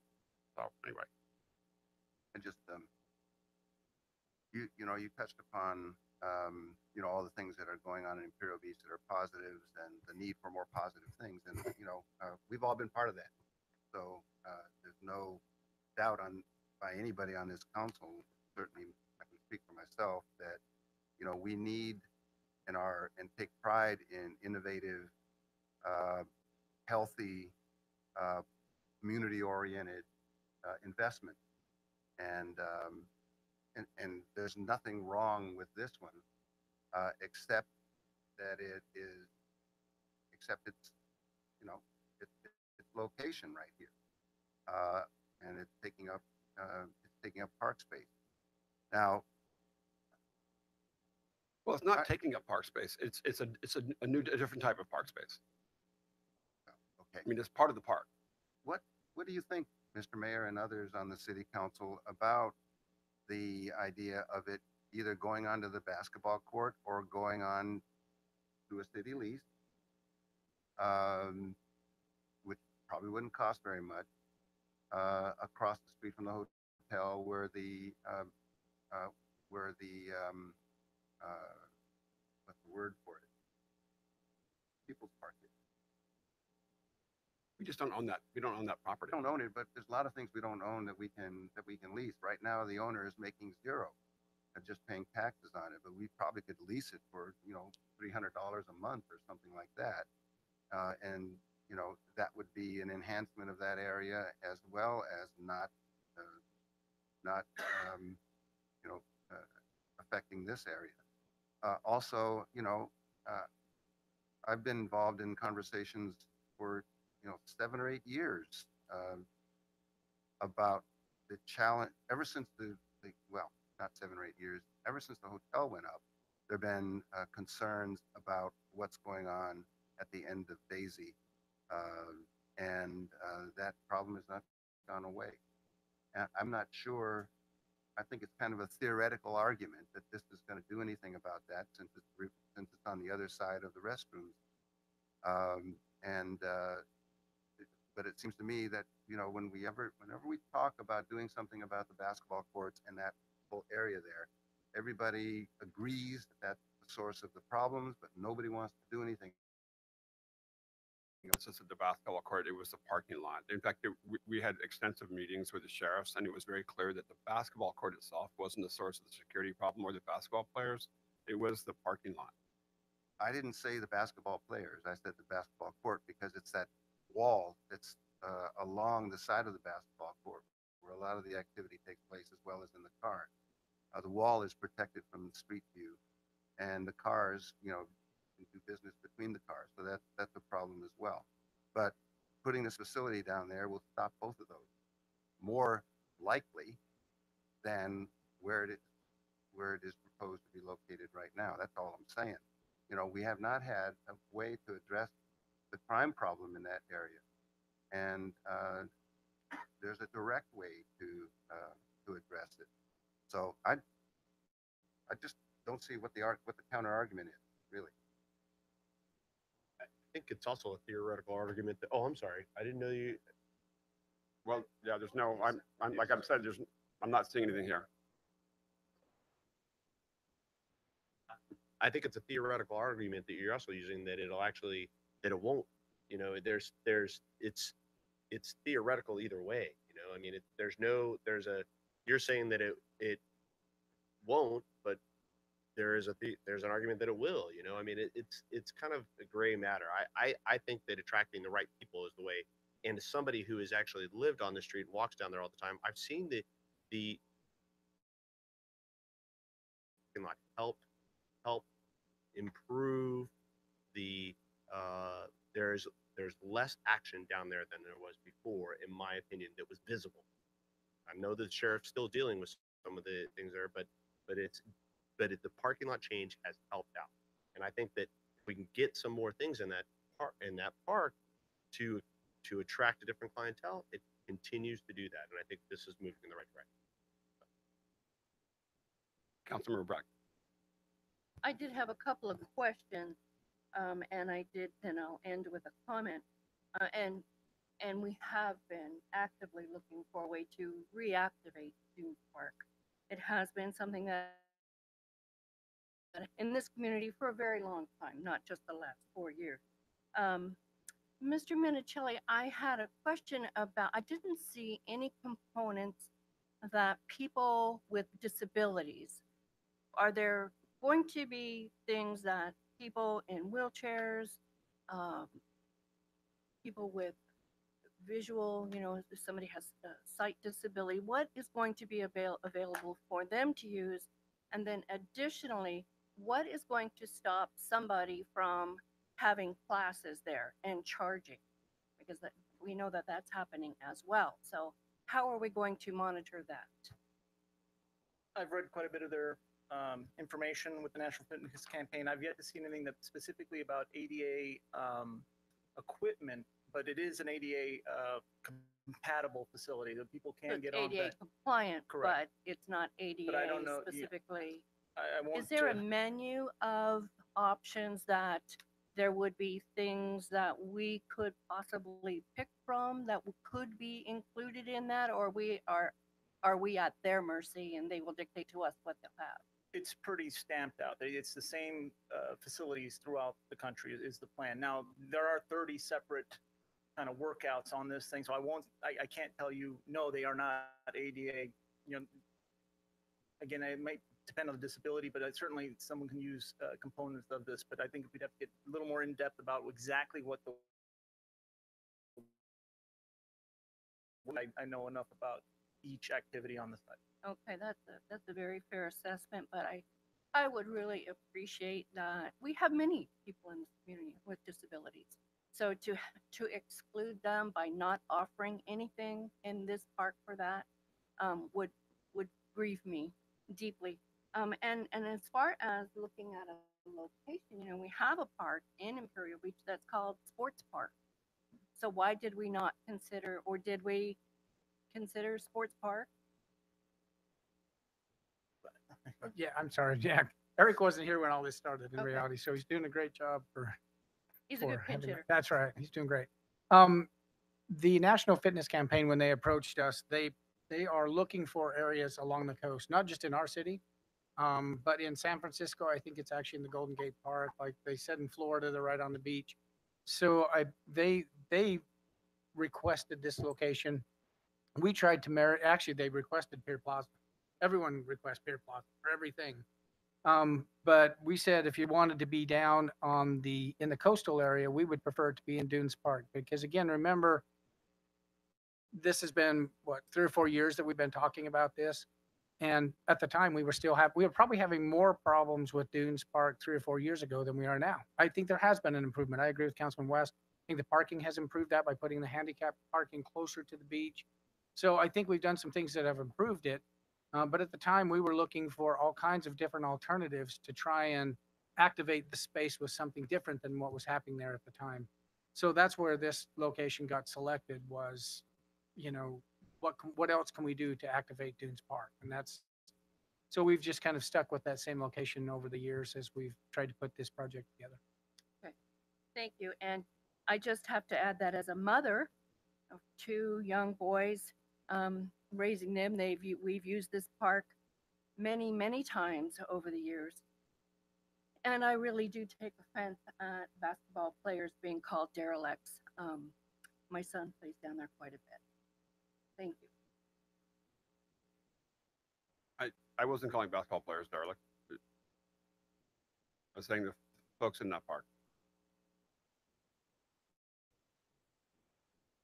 Mr. City Manager, let me ask you this question because you've been working on this, on the ground for a while. Why wouldn't this be better sited on the basketball court, replacing the basketball court? What are some of the reasons? I think it could be sited on the basketball court and be successful. I don't think that's a question. I think you could pick up, in fact, I think it's fairly movable. You could pick up that blue square and put it on the basketball court. And my guess is it would get used a lot and it would be very successful. I suppose the biggest detriment would be there would be one less activity in that park. You wouldn't have basketball in the park anymore. You'd have the weightlifting equipment. You just wouldn't have basketball in the park. But could it go there? Yeah, it could go there. And at least from just looking at it, if Eric's anywhere close to being accurate with his blue square, it would probably fit on the basketball court and function there. It could function there. Mr. Spriggs, in past council meetings, you were a pretty ardent defender of that basketball court. I very distinctly remember you talking about making sure. And, I guess I'm concerned about in today's age, it's very clear that a large, that portion of the users are African Americans who come to that basketball court to play basketball. I'd be very concerned about eliminating that use at that park and the implications that has about what kind of welcoming city we are.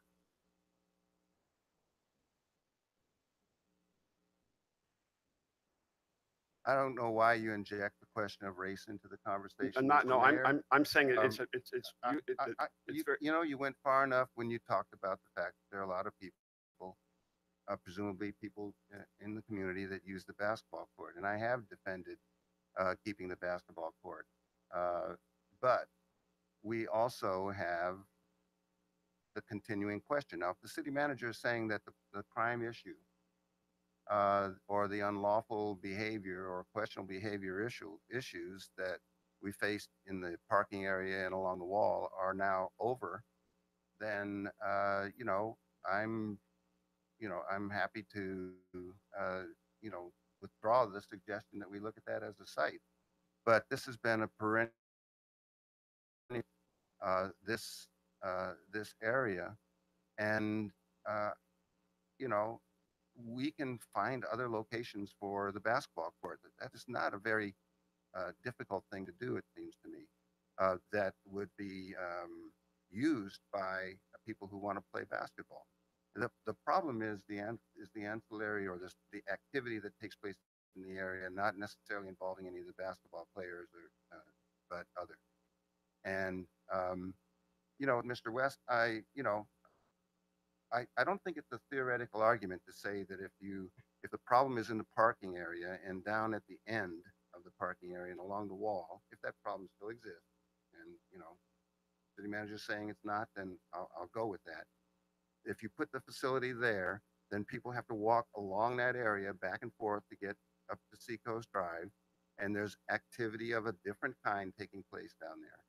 Then it's likely that the activity that we don't like to see in that immediate area is more likely to be abated than if it's further away from the area where the problem is that we'd like to see abated.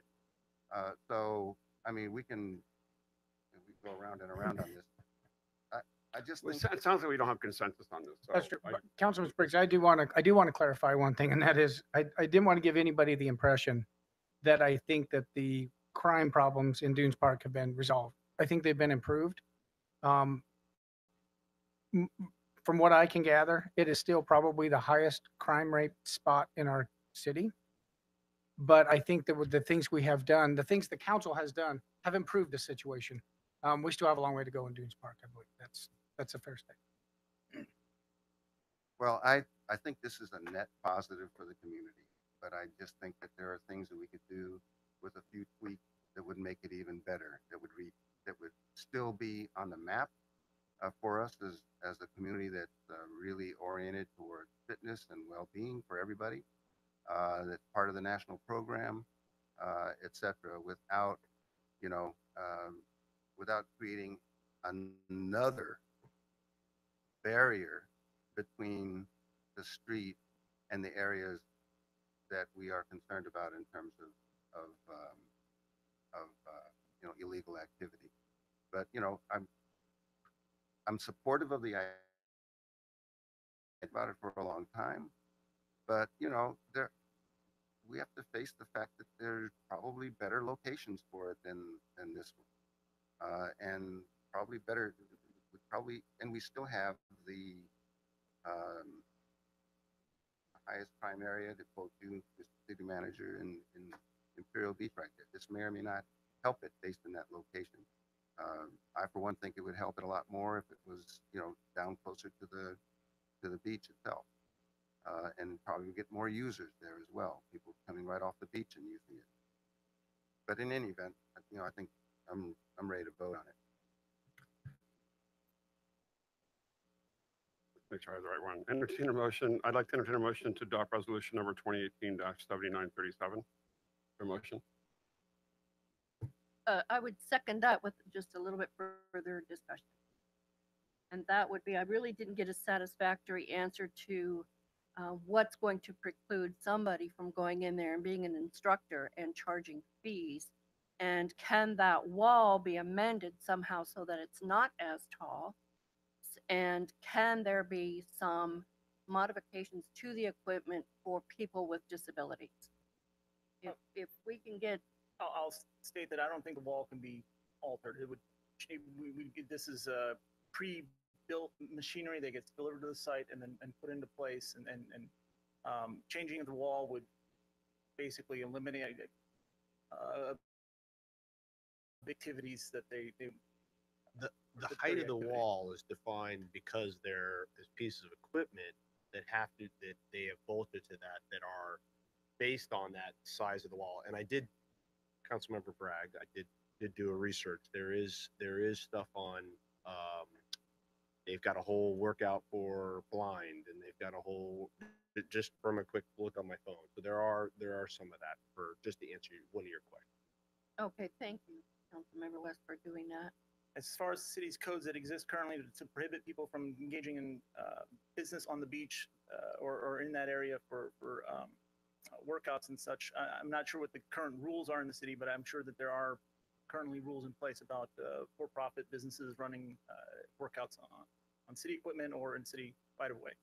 Yeah, we do have ordinances in place that don't allow people to operate their place of business on public property. So that's good, but it's a great question. These are all great questions.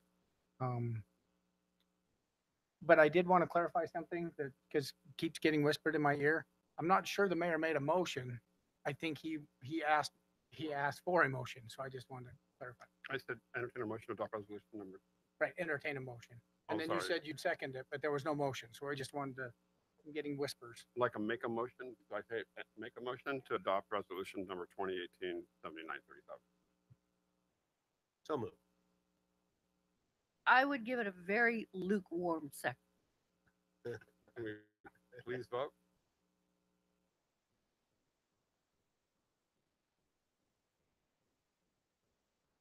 Motion carried. Present, Patton absent. Thank you. Yeah, Councilmember Bragg, I definitely think we need to be putting in our future plans. I'd love to work on an ADA accessible workout area. I think that's a great idea. I think those are things that we can look at that would create a space in a park for that.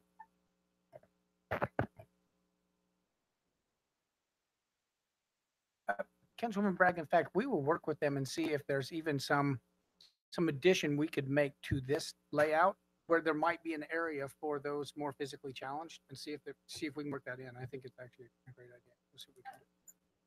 Yeah, I think that'd be actually pretty cool. I agree. Since we're having a post-vote discussion, the point during the discussion about possibly pushing the construction back a month or so, is that something that's reasonable?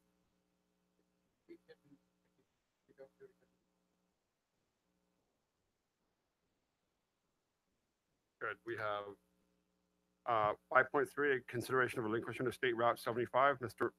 Hall will introduce the item. I got demoted to assistant city manager by the city clerk, but I think it's assistant city manager Dush is going to give this report. Thank you, Mayor, members of council. This is the road to relinquishment of SR 75, or otherwise known as. Can we call by Mr. Patton so we can show the little Perhaps he stayed away because of that. Exactly. So as most of my presentations always start with the what and the why. So the what this evening is the relinquishment of that portion of State Route 75 or Palm Avenue, as identified on this graphic.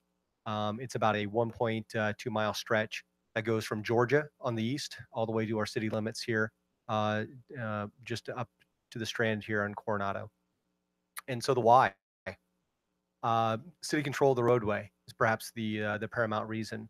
And what that does is it allows for the realization of the full potential of the Palm Avenue master plan, reduce permitting processes.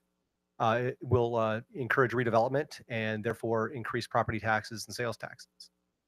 It will control construction scheduling to minimize impacts to our residents. If you all recall about I think it was about a year ago, there were some improvements that were happening associated with one of the developments adjacent to SR 75, and the permitting for construction activities is through DOT, and so that didn't take into consideration some of the hours of operation, especially on the weekends. We were informed of that and were able to make some adjustments. But on the front end, we would certainly have the ability to issue those permits. Again, control signals and synchronization and pedestrian crossings. And then again, control access to the roadway for development and redevelopment of projects. And so here's a little graphic that just kind of shows our pathway. And so starting at the beginning here, we did the city had done some exploration in advance of my arrival here, even in Imperial Beach. Then it moved into the process of getting a preliminary report, working with Caltrans. And by the way, Joe Hull from Caltrans is in the audience this evening. So if there are any questions of him, very, very happy that he was able to come. I did have to bribe him with a couple of tacos, but he is here to answer any of those questions. So we did the preliminary report. We worked, if you'll recall, about 2 years ago on Assembly Bill 1500.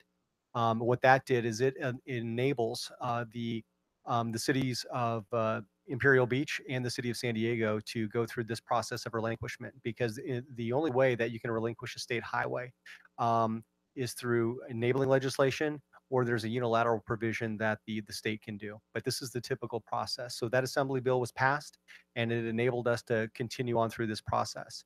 So we continued to work with Caltrans in discussions and negotiations. We engaged the services of PDC, which is Project Design Consultants, the engineer who did an analysis vetting what the costs of improvements would be required to be to bring that road up into full compliance and maybe even achieve Palm Avenue Master Plan elements. And then we worked back and forth with Caltrans and had landed on a number that we then came back to the city council. It was almost a year ago today that we came and provided a presentation on a cost benefit analysis that was performed by Kaiser Marston and Associates, where they went through, and that's actually an attachment within your report, and had identified what of if this were turned over to the city. And it really boiled down to a lot of the why reasons on this previous slide. So following that, we continue to work with Caltrans, and they did a final relinquishment approval report that's also within your packet that identifies all the technical analysis that went into arriving at a cost of $5.3 million, which would be the fee that the Caltrans, pending approval of the CTC, which is the California Transportation Commission, would write to the city of Imperial Beach following the relinquishment. And of course, there's a relinquishment agreement, of course, that goes along with that would be executed following the CTC. So this evening, what is being asked of the city council is a consideration of relinquishment and the ability to enable the city manager to execute that contract. Following that, this would then be transmitted to Caltrans. Joe and his team would prepare a report. That report would then be transmitted to the CTC, and the CTC would render an ultimate decision. Following that, then the road would be relinquished pending the receipt of the $5.3 million. So with that, the recommendation this evening is that you would adopt the resolution authorizing the city manager or designee to execute the cooperation agreement for the relinquishment of SR 75. With that, I stand ready for any questions you may have. We do have that report. I wanted to do a little cartoon. Anyway, but, we do have speaker clip sitting on first, right?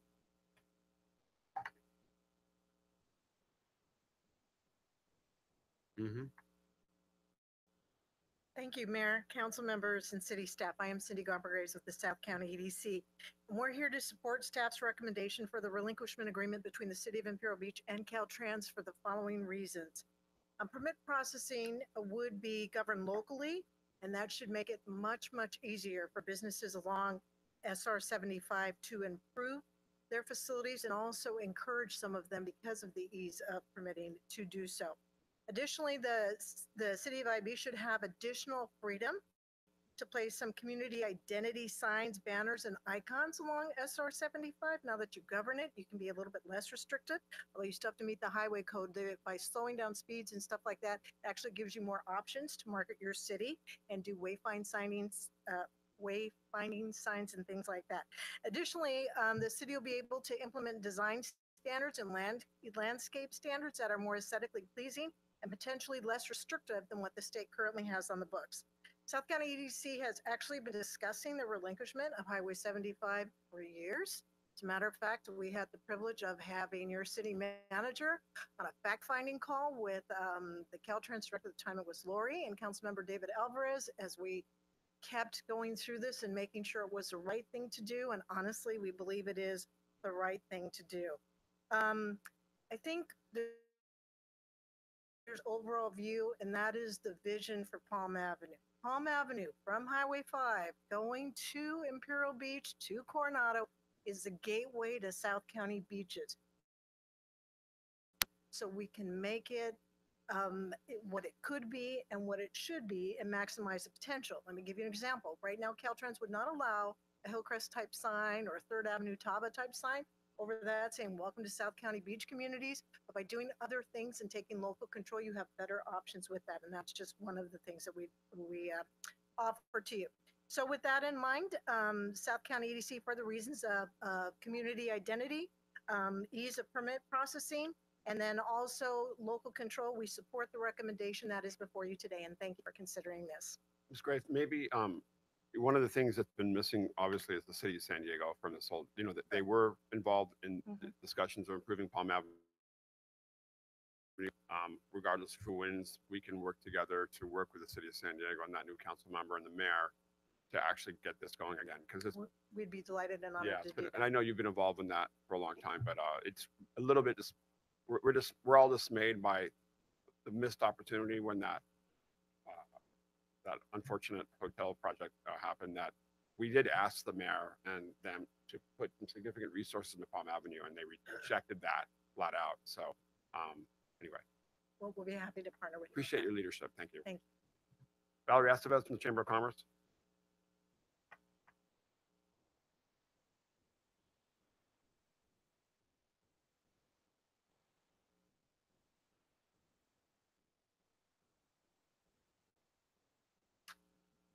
Hello, my name is Valerie, and I'm the president of the Imperial Beach Chamber of Commerce. We are located at 1221 Palm Avenue.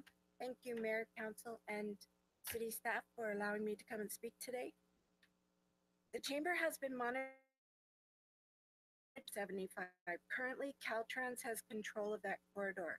That stretch of highway does not seem to be us that live on that corridor and or commute on Palm Avenue towards the Silver Strand has experienced the blight that we see daily and the horrible traffic we experience during peak commuter hours. This is because the traffic lights are not in sync. You can travel through town and hit every red light. That should not be the case. It should be a smooth flow.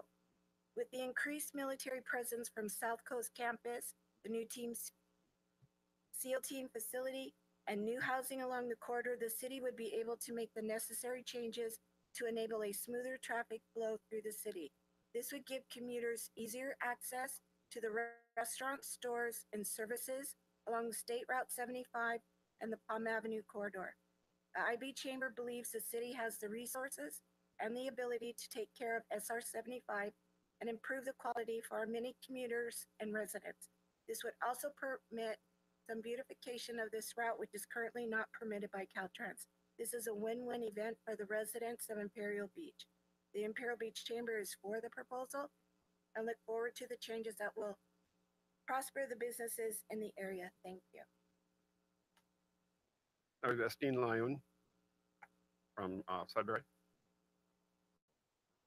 So nice to see you. Great to see you, Mayor, City Council members, family, friends. I'm here in support of the relinquishment. I think it's a phenomenal opportunity. I kind of wish we had it 10 years ago, but we have the opportunity and the privilege right now. Caltrans is an amazing organization, and they do a very good job at what they do. The real question is, can we do an equal job, if not better? I believe that this opportunity is a real advantage to the city of Imperial Beach, in a way beyond comprehension for a lot of people that aren't involved in development. This gives us an opportunity, in my humble opinion, in transferring the control of the facility at the local to a local level from a state level. This will help us to expedite and to directly manage the facility to suit the needs of the community that we serve. Additionally, it allows the community through the local governance to impact and modify the facilities as needed without the cumbersome, lengthy, and sometimes in-depth process of coordinating all of these pieces to the puzzle with a large, well-run organization. In my opinion, I think that we have the opportunity to embrace and to control our destiny in this community. Very, very important for us for the future. We have enough issues that we've had to deal with in the past. We've just made tremendous growth in the city. The city is at the highest level, I believe, that I've ever imagined that it could be. We take a lot of pride and very excited, hoping we're just a little piece of that puzzle. But we also know that in whether it was the Bayshore projects or the breakwater projects, sometimes it took a lot of time to accomplish things. And we sure hope, as we look at future, not only here and what we've done in the past, but we look at the future. We want to do more things in Imperial Beach. So it's really important to us that the city has the power, the authority. There's no question mark they have the capability. The way things are run here, our public work, that we're comfortable, very, very comfortable. So the key is to be able to control our destiny. We think the solution for that piece of the puzzle is to embrace the relinquishment. In fact, thank Caltrans for all they've done in the past, but to ask that they would continue to support us as we go forward with the relinquishment. Thank you very much. Thank you so much. Since this isn't really working, I'm not sure if you wanted to start with you, Councilmember Bragg, or if you have any comments. Thank you. I just, I wanted to echo esteemed comments and as well, and have had several discussions with community members. It's important that we do control our destiny on Palm Avenue. Ms. Gomper-Graves, thank you again for your comments. And I promise that the next time there's an agenda item, it won't be the last one, because it seems like every single time it's the last one. And I do appreciate your patience in sticking with us. But this is the opportunity for us to seize that control that we so desperately need. Caltrans has been wonderful to us, but it's time Imperial Beach moves forward. So I wholeheartedly support this, and I'm excited to see where we can go with it. Thank you. Thank you, Councilmember Spriggs. Wow, we've been waiting a long time for this day, huh? And I think it's it's a long time coming, and it's about time. We do need to have local control over that very important artery. I mean, we spent a lot of time and effort. Palm Avenue Master Plan, we can only really do taking relinquishment. I remember this council had an interesting discussion with Caltrans traffic personnel, hopefully not the Caltrans folks who are here right now. Remember when we were talking, may have been before your time, but we were talking about the speed limits coming into town from the Strand. And that, our sheriffs and others reported that everybody is breaking that speed limit, and that Caltrans folks came in and said, we need to raise it because the evidence is that, you've got to have the speed limit associated with the actual speeds people drive. And that just drove everybody on the city council nuts. Limit. But instead, we're being told that Caltrans is going to raise it unilaterally. Government will take care of that sort of problem as well. And of course, we've got to have better synchronization of those lights. That is, everybody wants to do that, and if we can get the Navy to help us out, so they can get their people in and out more efficiently, I think that'll be good. And Mayor, you mentioned San Diego. Well, there's no point in synchronizing half of the state road. The whole thing needs to work, or else we're all going to end up stopping at Saturn Avenue anyway. So this has to be a collaborative effort, and I hope that we can, work something out collaboratively with San Diego and with Caltrans before San Diego takes relinquishment. And I don't know when that's supposed to take place. That's one of my questions. When it and if San Diego takes relinquishment, then we have another municipality we can cooperate with without a third party on some of these issues. The other thing, so that's one question. The other question is, as usual, I'm going to ask a question on the cost side. I looked at the cost estimates that were done by Caltrans to justify the relinquishment, and it was something on the order of, $7.1 million over 10 years. That the present value being about 5.6 million, which compared to the 5.3 that they're going to give us is a bargain from their standpoint. But we will be assuming those costs, and if we're going to, and based on your report, those costs could be as much as $200,000 a year. So we need to be prepared for that side of it as well, and that's a long-term, permanent sort of cost that we'll have to be prepared to budget for. So I think we can do it. I think we have to do it. And if we get the improvements along SR 75, Palm Avenue, that make it a more investable environment for businesses, the property tax and sales tax, and eventually once Sudbury gets their hotel up, the TOT will really help us with those ongoing costs, as well as the funds that we're going to get from Caltrans. So I'm really in favor of this, even from a cost and in every other way, it makes sense for us as well. I think I had a very interesting conversation with Mr. James Marber. He owns the IB Public House, and we were talking about the relinquishment of the State Route 70, the turnover of the State Route 75. Because when you look at Palm Avenue and Highway 75, you see a lot of underdeveloped property that could be really stepped up to that next level. And I think if we're really going to embrace our housing issues, if we're really going to embrace some of putting more quality businesses into our community, relinquishment of Highway 75 is the key to that whole thing. And I think I obviously my other council members all support it as well, because we see how good this can be, not only just for our community, but for the overall development of all of our people in it, because this is going to be something that will benefit them as well. So it's a whole economic people. We all want this is the right thing to do. And I share your concern, Councilmember Spriggs, with the money, but I think that the increase in businesses that we will get will far outweigh that in the event. So wholeheartedly support. Thank you. Mr. Hall, you had a comment? Yeah, one, Mayor and Council, first, you made reference to the Caltrans people that are here tonight. I want to recognize Mr. Joe Hull, who's in the audience. He's right here, the guy in the sharp-looking suit and the tie and everything. He's been a great help to us. This is something that has actually been a partnership with Caltrans. It has not been adversarial. They understand that some roads, like this road, are more appropriate to be managed by a community than they are by Caltrans. And so they actually have been very helpful in helping us put this together.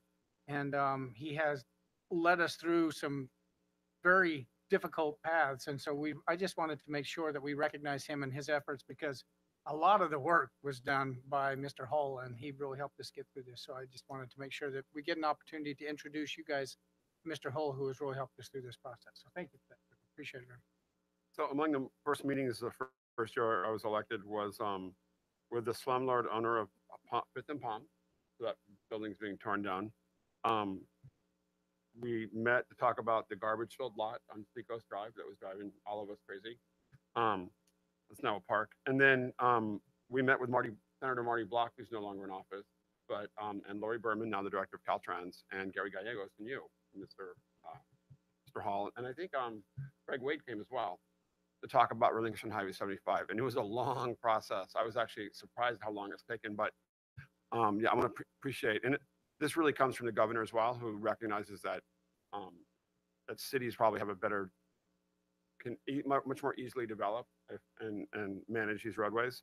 I talked to Kevin Faulkner, and he was very supportive of what happened on Rosecrans. If you look at Rosecrans in San Diego, relinquished as well, and that has blossomed. So it's really good public policy, and it'll really improve the quality of life and economic future and development of Imperial Beach. So, and would have made Sudbury's life a lot easier. But we appreciate the support of our friends at Caltrans, and I know that it'll make our city staff's job a lot easier to process those permits and move that stuff along. Mr. Spriggs, the only issue is that, is my understanding, the synchronization of the light has nothing to do with Caltrans or even relinquishment. It's something to do with the Navy giving it.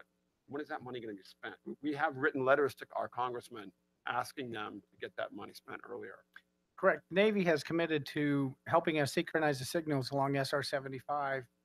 Unfortunately, the way they wrote their work plan and their environmental documents, the synchronization happens towards the end of the project. And so what we've been working with, and we've gotten support from Congressman Peters and others, that happens to be in his district, to move that forward and try and get that synchronization done sooner. And they've been supportive of that. So hopefully now that the road is under our jurisdiction, we'll press even harder and see if we can't get this. That's something we can all work on. So anyway, again, I'd like to make a motion to adopt resolution number 2018-7941. I so move, Mr. Mayor. I'd like to just said, and the city manager as well. I just came from a long meeting this afternoon of our steering committee looking at the local coastal program update and the general plan update. And a big part of the discussion was on our climate action plan that we're working on. Gases. Probably the biggest greenhouse gas source in Imperial Beach is SR 75 with thousands of cars idling there, jammed up. And I think if we can get those cars moving, we would probably have a bigger impact on our greenhouse gas emissions than any other thing we could do. Just because of the magnitude of the problem. So I think we ought to look upon this as a higher priority and try to, associate our, we're going to have about a 6-month delay in our LCP, General Plan, Climate Action Plan completion. Maybe there'll be time to incorporate this in there, and maybe a point of pressure to raise it to a higher priority, to get the synchronization done with the Navy at all. Thanks. Second. Please vote.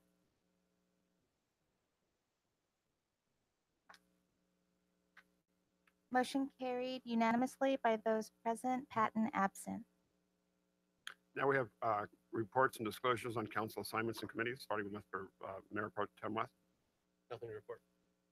Well, the only thing I want to say is that the list that needs to be updated a little bit. It doesn't reflect the San Diego Regional Airport Authority and the Sandag Public Safety Committee.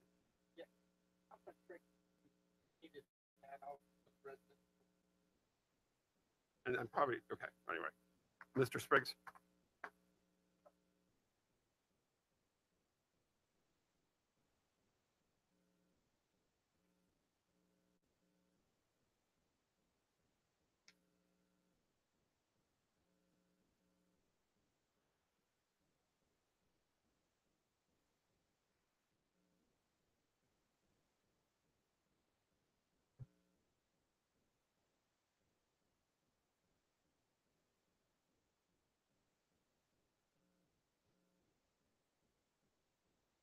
I agree, so thank you for those suggestions.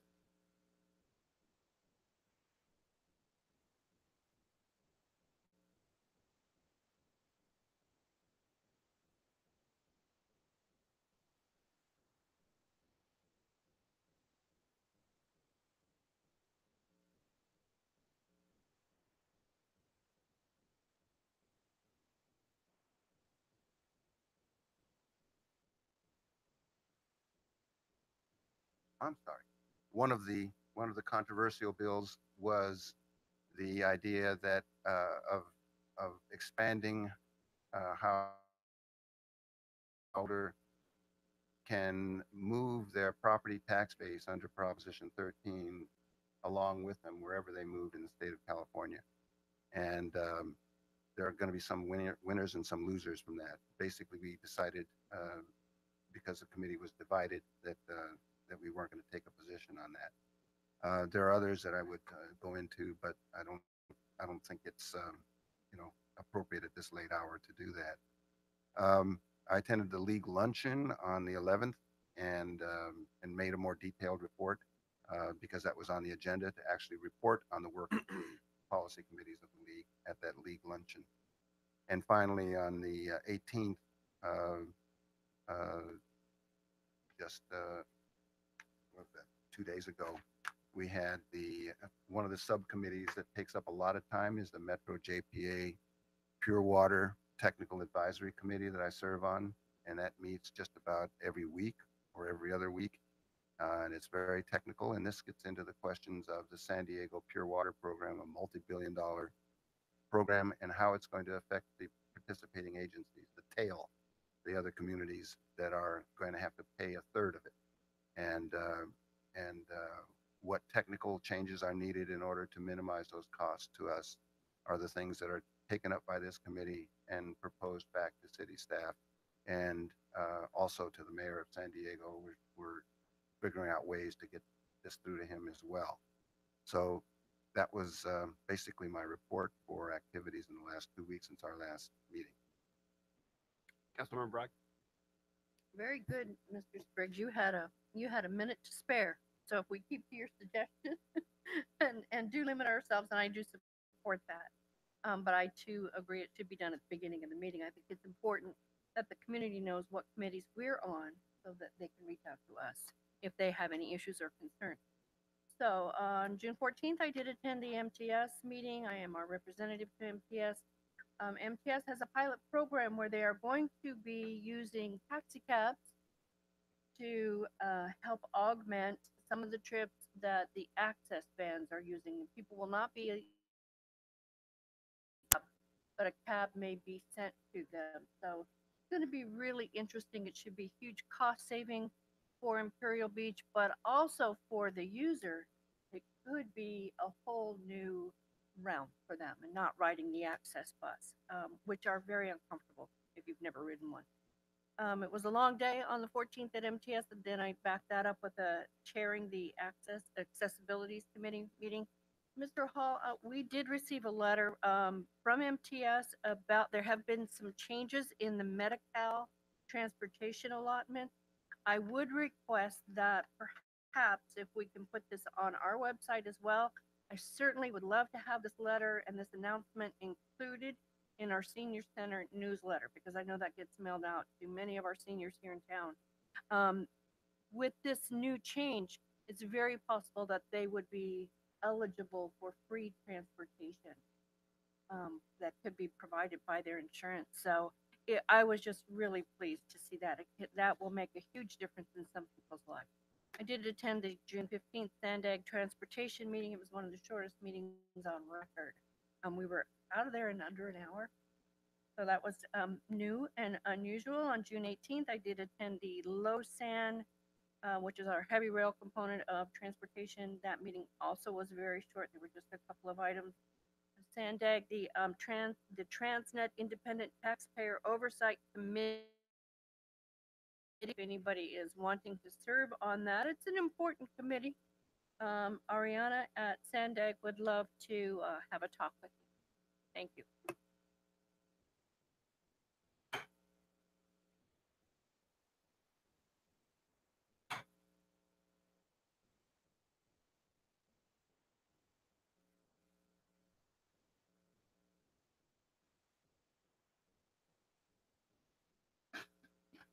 Councilmember Bragg, I'm here. Yep. Councilmember Spriggs, Here. Mayor Pro Tem West, Here. Mayor Dedina.